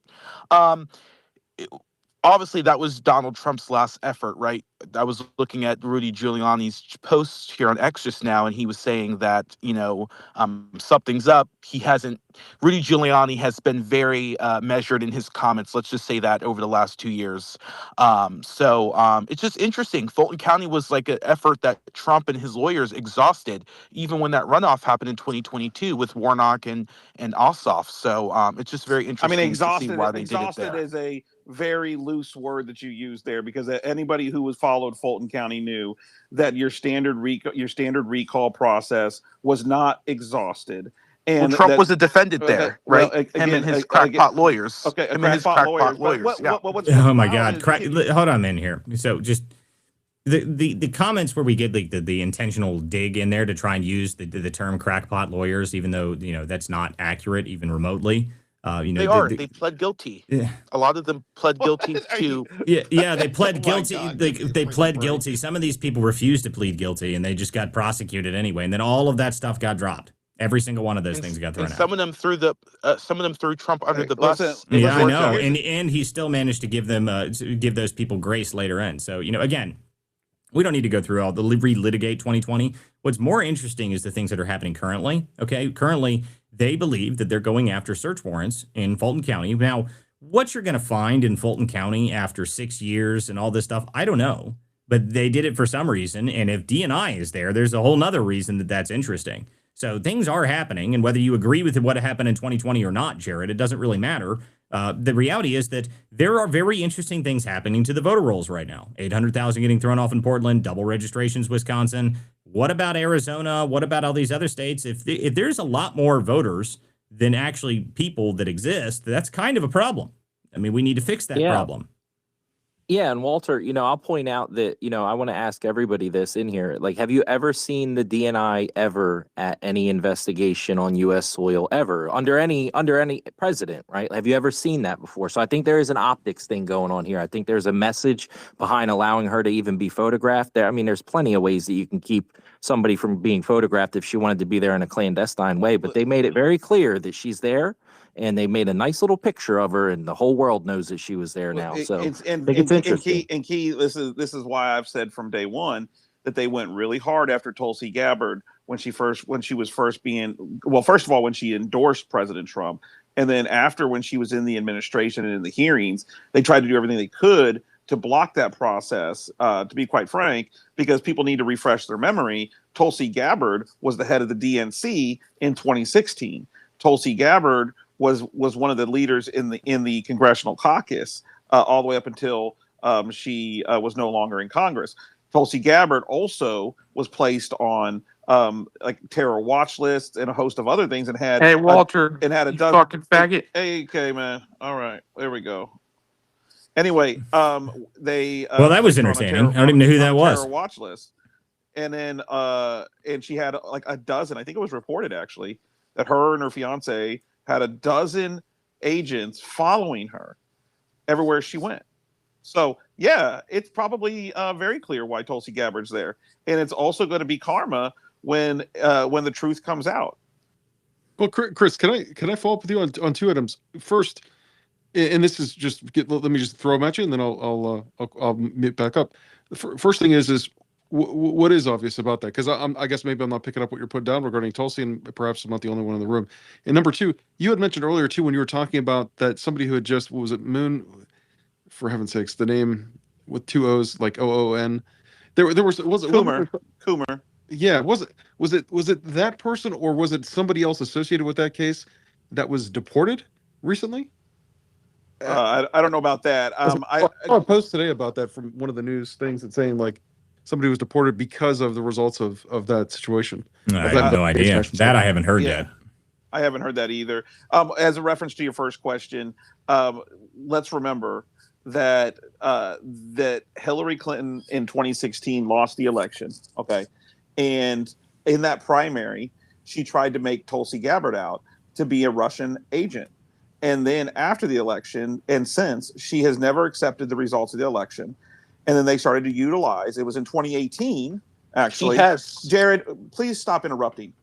All right, she in 2018 is when Dominion really started going to work on the midterm elections. So we've actually had multiple Senate seats and even a few House seats that have been decided in areas that tend to have Dominion machines. And then, of course, we have, Arizona and Fulton County, specifically Maricopa and County and Fulton County, that decided the 2020 election. And there are people that will swear that it is statistically probable to have 100% of the votes come in and a sharp spike towards one person and 0 votes to another person. That's totally probable, right? Except the fact is that they continue to say that Trump was a Russian asset and that Russia was helping Trump with the electronic voting machine. Well, but we also know that the ICA that came out, that they intentionally, altered that at this point. I mean, that's pretty clear from the documents in there that Brennan himself specifically went and found a single sentence in a single signet intelligence, packet, essentially, and managed to use that. That's, if you guys go back, we've got tons of reporting on that. I mean, that's a year old at this point. There's nothing new on that, really. But the reality is that all of that stuff was proven. Okay, we knew this stuff back, when it happened, essentially. Some of us out here knew it, but then it was all proven to be accurate. Which the bigger problem with that all to me is that, none of those people were in prison yet, especially Brennan. Right. That's, I have a huge issue with that. Yeah. Jordan and Walter, do you guys remember when Hillary Clinton called Trump the night of the election? I mean, you can't just lie with impunity. Hillary Clinton literally said, Jared, hold on. Let me have this real quick here. First of all, foremost, Jared, I came up with the Mook Mafia. I know Marlon Marshall and Robbie Mook personally. Okay, she had the best campaign team ever assembled on the Democratic side of the aisle and still lost because she was a terrible candidate. And she did concede to President Trump on the night of the election. Thank you. She absolutely did concede to President Trump, and then proceeded to say that President Trump didn't fairly win the election, and proceeded to go on for this whatever crazy tour for the last 10 years as if she was robbed of the election. And, and so that's just the reality. Well, what my favorite story about Hillary Clinton, I love telling this story because it makes me happy, was that when she wrote her book and the title of the book was What Happened, there was a great story that came out from a staffer that was working for Bill at the time. And she told him the title of the book, and he said, he laughed at her and said, yeah, what happened? You lost. And I'm sure that I just wish I could have seen that. And I would love to know exactly what Hillary's response was when Bill told her that she lost the election, and that was the stupidest name for her book, because what happened, you lost, it's a pretty obvious conclusion to that book. I mean, you don't really need, you go to the final page, I lost. I think that's all you need to write there. But I just can't imagine how funny that must have been to watch. And that staffer, I mean, I fear for their lives. Hillary will probably find them in a box somewhere. Okay, we got a bunch of hands. So let's go ahead, Keymaker, and then I got a couple other people I got to get to. Go ahead, Key. Yeah, I just want to say that, Democrats are going to be having a really, really hard time. There's so many L's just stacking up now. And I think that they're getting emotional and they're starting to try and rehash like old topics and subjects and narratives. And I don't think it's going to work. I think that the amount of L's that they're taking right now is it's unreasonable. And if it was like a boxing match, I would say, they need to sit down in the corner for a minute and then catch their breath, maybe have a sip of water, and then, come back back when the next round starts. Well, And, I'll tell you that people that are giving the Democrats as if they're on this back foot, I would not suggest that at all, to be honest with you. The Democrats are obviously mobilizing, and they're doing a very good job at mobilizing, and you need to be paying a lot more attention if you think that they're going to lose, because I don't ever, you don't ever even remotely believe, and I tell everybody we're losing.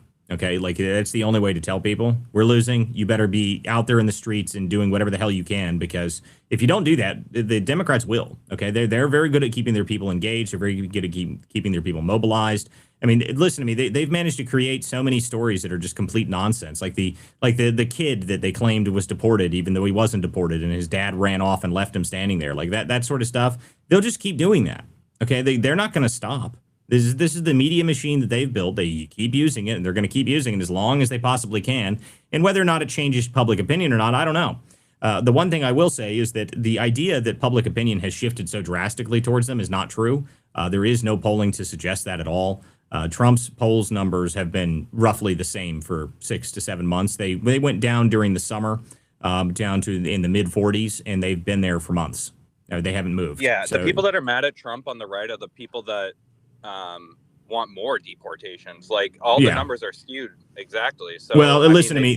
I have the unique ability or unique fortune in my life that I have an opportunity every now and then to sit and speak with a bunch of people who are kind of like old school GOP.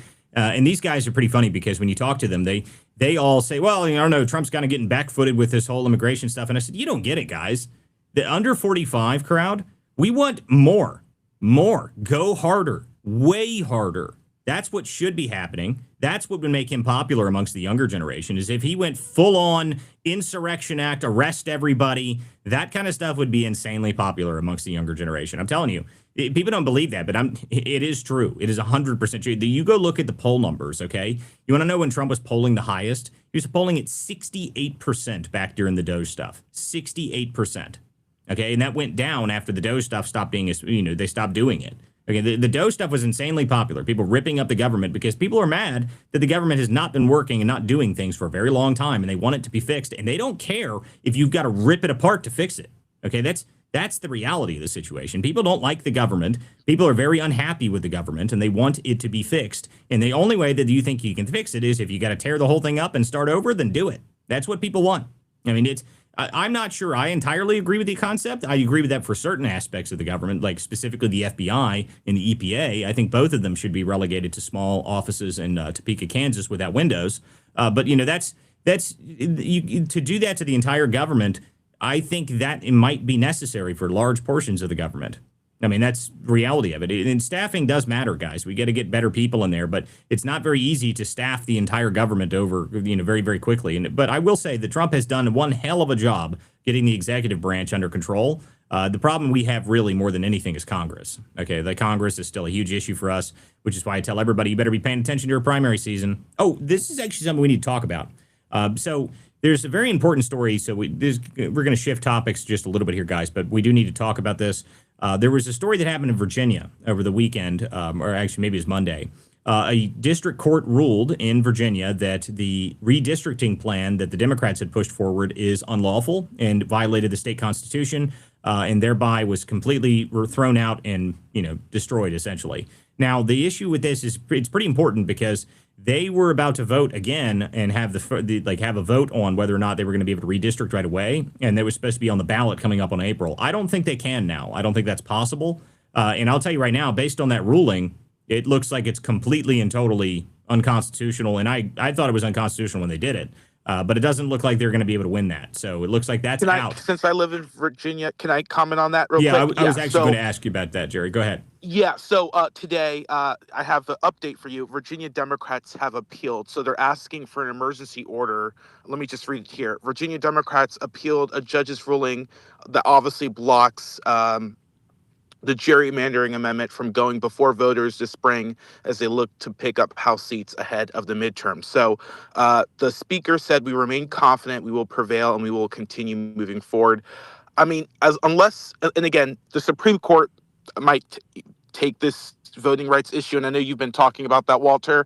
But I'm always in Richmond at the Virginia Supreme Court and outside the Virginia our state capital in Richmond. And I would just tell you that our Virginia Supreme Court is made up of obviously mostly Democrats, right? Yeah, Obviously, but the that, problem, you know, the issue is not the makeup of it. I'll tell you right now that the issue on the way that they ruled on this is that I don't understand how you could rule differently. I mean, it's pretty clear the way that they talked about it, the way that it was sitting out there is that, and this is what we all said when they did it in the first place, is that this is unlawful. This is against the Constitution. And by the way, it was only 5 years ago that they put that in the Constitution in the first place. I mean, this is why I don't think it's going to stay. And the fact that they ruled against it, my guess is that they lose on appeal. Now, that's what my guess is. And if they take it to the Supreme Court, I still guess they lose on appeal because at the end of the day, even if you're a Democrat, Republican, it doesn't really matter if it violates the law like 3 different ways. So I don't think they'll win. I haven't looked at the law, but Yeah. I don't think it's going to go to Washington. I don't think Oh, Washington. no. Virginia Supreme Court. Virginia Supreme Court. Yeah. Oh, for sure. Yeah, it's for Virginia sure. Constitution. It would never go to the federal courts. I don't think it would. I mean, I don't know why it would. It's specifically it's a Virginia constitutional rule. I mean, if Republicans are making the argument saying it's violating members of Congress from Republican members of Congress from being elected, then obviously the Supreme Court can take a look at it and say, maybe, but members. I think maybe that could be, but that would be a different appeal. Like that would be a different case to bring forward probably. In this scenario, it would only go up to Virginia Supreme Court. And I'll tell you right now that just based on the ruling, and I understood this law pretty well because I looked a lot into it when they started doing this in the first place to see if it was even possible. I don't think it is legal the way that they went about it in the first place. And the section, the deal is what they're trying to do, by the way, is that they're trying to repeal the law that makes this the case. And that's not something you can do because even if you did repeal the law, which they're trying to do now, then it would still have to go into effect after the next year, not that year. So even if they do manage to do this, right, even if they manage to do this, according to this ruling, which I'm not sure how else you would get around it, it's in the Constitution. There's no way that this is going to manage to get on the ballot this year. So even if they manage to repeal, yeah, I mean, we'll see. But my thing is, go ahead. I'm sorry. We'll see how tough Jay Jones is. He'll be the first. This will be the first. The new Attorney General of Virginia. This will be his first time actually arguing before the High Court in Virginia. Well, in fairness, he did go to the Quality Learning Center. Well, I mean, to be honest with you, it'll be his first time ever doing anything in court because he can't even spell attorney. So I'm not too confident. Well, neither can Alina Habba. Well, listen, Alina Habba is not an elected official. And she's actually a prosecutor. She's not an elected official. Okay. Yeah, she's not an elected official. Anyway, go ahead, Key. Hey, Jared, what do you think about the new bill that they put in Virginia, taking away mandatory minimums for people that had raped somebody? I want to know what your perspective is on that. I think Democrats are getting this all wrong. Honestly, I haven't taken a look at it. I've been like my goal right now is just trying to get Hakeem Jeffries the gavel in the next several months. So I haven't really even been focusing on really Virginia. So I can't give you an opinion. Well, anyway, so the bigger part to me in Virginia, the Virginia Democrats and their legislator there, they've pushed forward a bunch of insane laws. Whether or not they actually go through or maybe they actually get them to pass, I don't know. I mean, maybe they will, maybe they won't. But the bigger thing about it in my eyes, which is exactly what Jared is talking about, and he's focused on the correct thing. So if you guys think that the Democrats aren't focused, maybe you need to pay attention as well. The reality is that with getting the redistricting was important. So if they don't manage to get redistricting, they were going to pick up 4 seats in Virginia if they managed to do that, which is why this matters, which is also why they were so focused in winning Virginia, because they want to do the redistricting there. Unfortunately for them, the reality is that the Constitution the referendum that they passed back a while ago makes it pretty difficult to redistrict. So I doubt highly they'll be able to redistrict in Virginia, but we'll see. I don't think it's going to happen, especially after this ruling. Okay, guys, we've only got a couple. Also, go really ahead. quick, isn't that 90-day window also going to be hampered even if they did do an appeal? I think that the window that they set out, the process that would have to be followed, then to hit the 90-day window would virtually make it impossible to be this year anyway. Yeah, I don't think it's possible.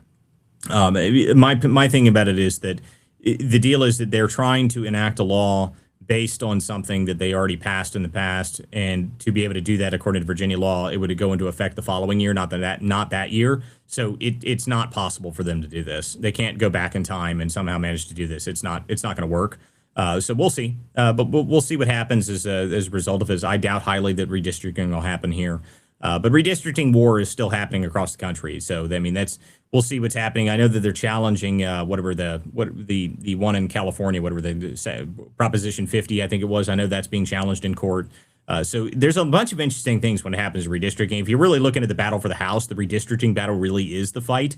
Across the country, if the Republicans get it together, they could pick up something like 13 seats. There's also a very important Supreme Court ruling that's coming out right now about the Voting Rights Act. If they remove racial gerrymandering, that could change the elections drastically across the country. It could gain Republicans upwards of 13, 14 seats.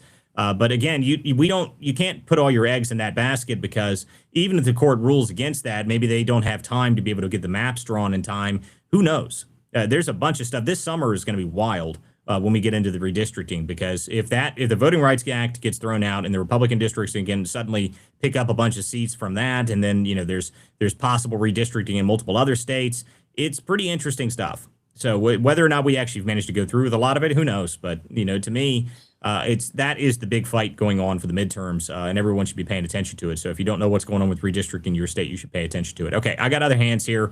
Let's hear what's up, Gambler. Hey, how you guys doing?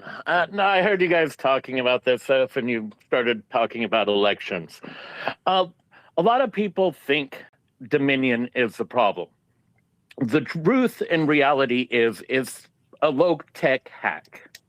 I could fill out a registration. I could go ahead and purchase a voter file. I could go ahead and analyze the voter file and look for the people that don't vote, which is majority of them. All I need to do is take that information that they provide me, put that onto the registration card. On the very next thing, there's mailing address. Add a mailing address. You could go ahead and send their ballot wherever you want. I live in California. I used to work in San Diego Registrar of Voters for 20 years. I know how the system works. I know that the machines are just tabulators. The biggest, at one period of time, very, very, very short. And because of black box, we eliminated that. We did not have a paper trail. When we implemented the IDs, the touchscreens where you could go ahead and vote on the machines, there was no paper trail. And so everything that you guys say about that, yeah, no, that's possible. But once the paper trail is established, then that paper trail, anytime a recount is done, is compared to the electronic count. It's physically counted all the way through. Now, the reason why I go ahead and say it is vote by mail is because my old registrar, the one that basically turned all of California into a vote by mail state, he was under investigation for voter fraud in his previous position. Politicians and a bunch of people rallied against, it was portrayed as a mistake, but it was during one of these recount processes, and he decided to sort all the ballots. But in reality, this is when you have a corrupt registrar's office. If these optics look off at all, they most likely are. So when he sorted everything out, he made sure that the paper copy matched the electronic copy. Okay?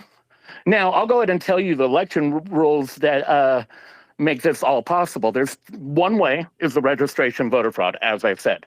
And here's the other thing, the NVR. How many of you guys know what the NVRA and what the major issue of that is? Anyone? Okay, I'll just say it because I'm talking. Just go ahead. So we don't go into. So let me just for reference here. It sounds to me like you know a lot about what you're talking about here. You're talking to a group of people that don't know a lot about what you're talking about in terms of the audience. So try and simplify it down to about 30 seconds and continue. You're referencing the Motor Voter Registration Act. Yeah, Voter Registration Act. How they get put on the rolls, and no states verify citizenship once they're on the rolls, or at least at this point. Up until a couple of years ago, no states did. You have Florida and a few others now that do, but this is how they get thrown on the rolls when they get a state issue. Well, and this is generally speaking, what he's talking about here is the problem with mail-out ballots, guys, which is a huge issue across the country. There's a lot of places, California essentially made it mandatory to have mail-out ballot optional. So I mean, these are huge problems. The mail-in ballots is just a problem. Yeah, no, San Diego was the one that convinced everyone that this is a good idea. Improve more access to absentee. Anyone could be a permanent vote by mail. So let me go in and tell you what MVRA, the motor voter rolls, really protect and why everyone is pushing on an idea that doesn't really matter. Because if you have poll site voting with an ID, it doesn't matter how many fraudulent vote registration cards are in the system. That's how the system was running for a long period of time before we opened up vote by mail. Yeah, well, that's just when generally true, which is the kind of the point of doing, actually having voter ID, which, by the way, is a 80% or almost 90% of the country agrees that we should have voter ID. The fact that we don't is insane. But yes, these are all genuine problems. If you don't have the ability to prove that people exist or not. I mean, listen, me personally, I know a guy, friend of mine, who sent he got a ballot sent to his dog, and he put the dog's name as Joe Blow, and he got a ballot for it. Okay, so there's no checking, and this is the huge problem. So yes, there is lots of problems with mail-in ballots, and it is the number one. I think in my eyes, that is the much bigger issue. We're talking about the voting machines and whatnot. I have never been one of the people that believes that there's some sort of algorithm that runs in the background. Now, I have heard very convincing arguments to try and convince me the opposite of that. But at the same time, I personally have never been able to verify enough to say that the machines themselves are what's causing the problem. I think that what it really does is what you're referencing, which is it gets rid of the paper trail, which is the bigger problem. Okay, so I need to go on. Well, but let me hold up. I just want to go in and explain the Dominion and the machines and what people are really gambler. Listen, we've only got about 5 or 10 minutes left on the show. You can come back another night. We can talk about this some more. Okay, I need to go over here. No go ahead, Cost Mike. Oh, thanks for having me speak. I actually just had one question. I was curious to know what your take is on this. I'm looking at the poly market numbers, and I'm looking at the general reasoning behind this. But typically, it's like when an incumbent president is in power, typically in the midterms, the opposing party ends up winning the election, or being able to flip the House. So. And, that looks like that trend is expected to occur again. I was thinking, what do you think the party's going to have to do, or what can they do to keep that from happening? Or do you think it's possible? It is possible, but the reality is that Congress themselves needs to get their act together. Congress has been a huge problem. Okay, the reality is that the base, the most activated part of the Republican base, is angry with Congress because they're just not getting things done. They're just not getting things done.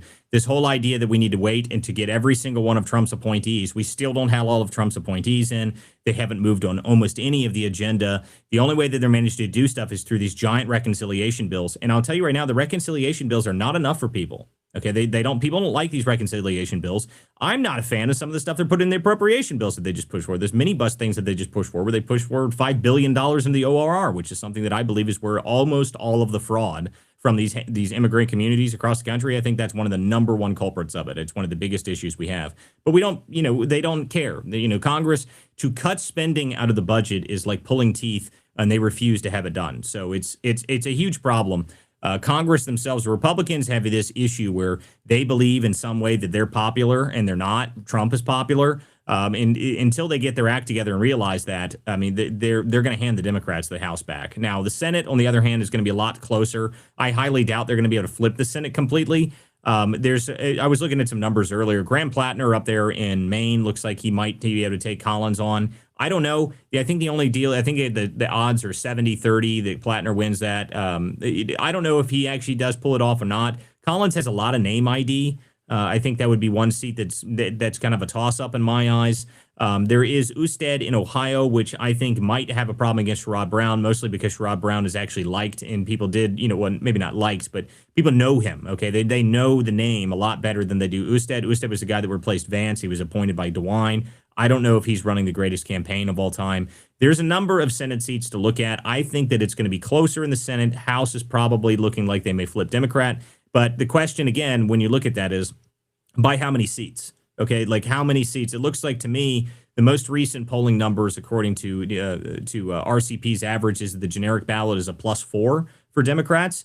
Now, I'll tell you right now that math all changes, though. Okay, a +4 in the House this map changes drastically if some of these redistricting things go forward, guys. So that's the way to pay attention to it. So we're not really even fully into the midterms yet. I'm not really prepared to give a full analysis on what I think the best strategy is, because I need to see how these primaries shake out.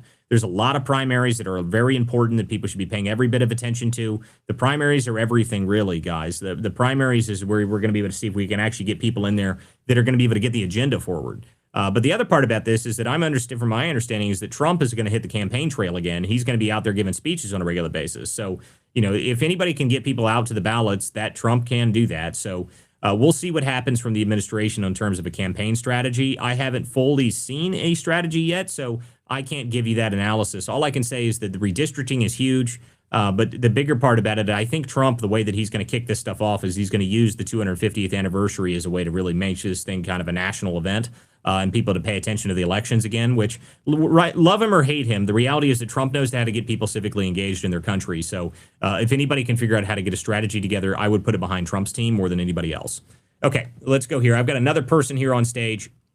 Let's hear. What's up, Killing IT? Hey, yeah, thank you for bringing me up and allowing me to speak. I'm here in Indiana, and we had that redistricting battle here not that long ago, and it got shut down. I know that there is a lot of primary candidates. One of my buddies, he's running against Dan Durnell. His name's Trevor. But there's going to be a lot of primary candidates that we're pushing America first here in Indiana. So that is going to be something to look forward to. If anybody's in Indiana, we could draw some attention here, get some people together, and when it comes time to vote for these candidates, get it in there. And yeah, like you were saying, the redistricting thing is going to be big for when it comes to the House, because if the Supreme Court does reverse that, the Civil Rights, what was it? It's the Voting Rights Act. The Voting Rights Act. That'll help us out a lot. And if we can get some of these good candidates in here, we might have a chance of being able to hold the House. I don't see it unless Pam Bondi starts really holding these people accountable. And unfortunately, we see that she's kind of sitting on her hands. Okay, she did something today, but we got a lot of problems with a lot of people that are really known criminals that we can prove that, and they're still walking free. So that's a big thing here in Indiana. People are upset about these people getting to do what they want. It's good for them and not for us type thing. I mean, January 6th happened in 2020, and they went and mass arrested all of the conservatives that were just even there. How come all these people in this Minneapolis church aren't arrested during the same thing? Or Listen, signal chat. Listen, man. So you're touching on the thing that I talk about a lot, which is that the accountability aspect in the country, you have to have it. Otherwise, people are not going to trust their government ever again on the right. And then this is something that has to be dealt with. It really does. And I've got to give a credit to Jared, because I say it all the time, is the fact that he was right, that how do you arrest people? Ask the Democrats. They were pretty damn good at it. That's 100% true. They figured out how to arrest people very quickly. And the deal is that no one, and I mean no one, has been arrested from the previous election and the previous administration for all the corrupt stuff that they did. And that needs to be changed, because I'll tell you right now, in my eyes, I think that's one issue that really that bother the activist type, the people that are actually out on the ground getting things done and actually being out there and motivated to do things. If you don't actually deal with that and get those people engaged, then that's a huge problem, because those are your best people and you need to get them into the game. And if you can't get them in the game, it's not going to be good for us. Okay, guys, go ahead, Jared, if you want to speak real quick. No, I was just going to say, up until 2 weeks ago, I thought it was just a Pam Bondi problem. I mean, I was outside the federal courthouse in Norfolk, and we always talk about all the time, it's very easy to impanel a grand jury where they can indict a ham sandwich. You're having a moment now where Alina Habba is going to a grand jury trying to indict Comey. Someone's going to a grand jury trying to indict Letitia James in Norfolk. And the grand jury is saying, no, I'm not going to indict. It's because you don't have probable cause. So it's not really about, and the former gentleman who just spoke said, why is Don Lemon and why are the people still free in Minnesota? They were. They tried to charge them, and a federal judge in Minnesota basically said, no, get this off my desk. Don't have but listen. Anyway, guys, I've got to end the show, guys. So I don't have time to argue about this. But I'll tell you right now that one of the problems again is that these district courts, for one, are all very, very leftist. Okay, so this is a problem we have, and this is a genuine issue that we have. But I will say that I don't know what their problem is, not being able to secure indictments for clear crimes. And the crimes that I'm talking about aren't even these ones, okay? I'm talking about The people that opened a counterintelligence operation on the sitting president of the United States, those people should be in fucking prison. Okay? They should be in prison.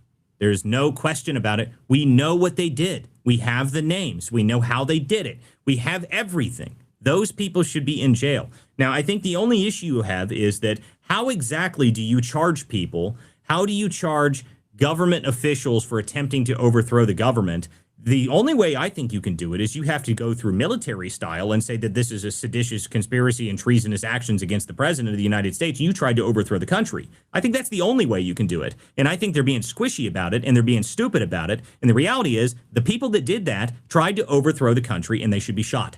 That's what should happen. It should happen. Will it happen? I doubt it highly. I want it to happen. Never going to happen in my eyes. Something should happen, though, because almost all of those people, by the way, almost all of those people received multi-million-dollar settlements from Biden's DOJ. So not only did they attempt to overthrow the country and try to undermine a president that they duly elected president, they were then rewarded with it with multiple million-dollar settlements when Biden's DOJ came in. And that is something that we have to address as a country. Otherwise, it will happen again. Okay, guys, this is The Political Theater. I'm Walter Curt. Make sure you guys follow all of my speakers up here on the panel. These are good people. Make sure you follow all of them. They always got something interesting to say. If you guys want to support this show is run completely independently. Go to my page. You can get sign up for subscriptions here on X. If you sign up for subscriptions here on X, that is, you get behind the scenes on the investigation stuff that I'm working on.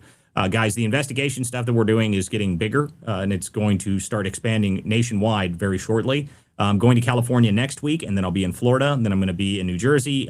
It keeps growing, the list, and the list that people keep sending me keeps getting bigger and bigger. So you guys, if you want to support the work that I'm doing, go to WCDispatch.com, and you can subscribe there, or you can subscribe right here on X, and you get behind the scenes of what I'm up to. I appreciate everyone who does subscribe to me, and I appreciate everybody who actually comes to the show and everybody who comes up here and speaks. Anything you want to say, guys, anytime you have any comments, any feedback, make sure you guys send them down and below, and I always do read all of the comments, at least by the end of the show I do that. And I appreciate everyone who comes to the show, and we will see you guys tomorrow night on The Political Theater. Thanks, guys.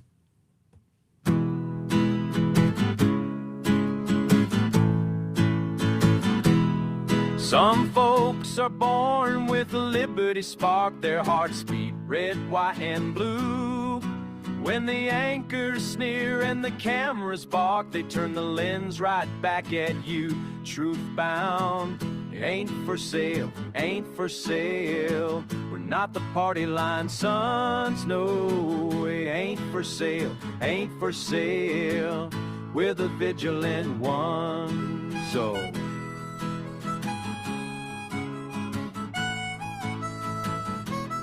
Some folks inherit silk-lined halls, spend our sweat while preaching share. But when the tax man wraps his knuckles raw, their mansions suddenly look bare, impaired.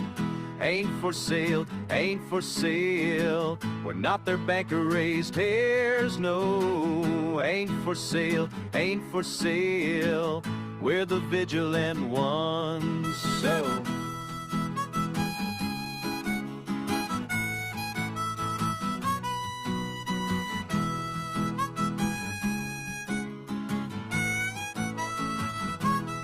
Yeah, some paint stars on press room lies and send the common men to toil. Ask them, how much truth will you trade tonight? They mutter, more noise, more noise, more noise. Ain't for sale, ain't for sale. Not the theater's pawns, friend. It ain't for sale, ain't for sale. We're America's steadfast one. No, we won't be spun.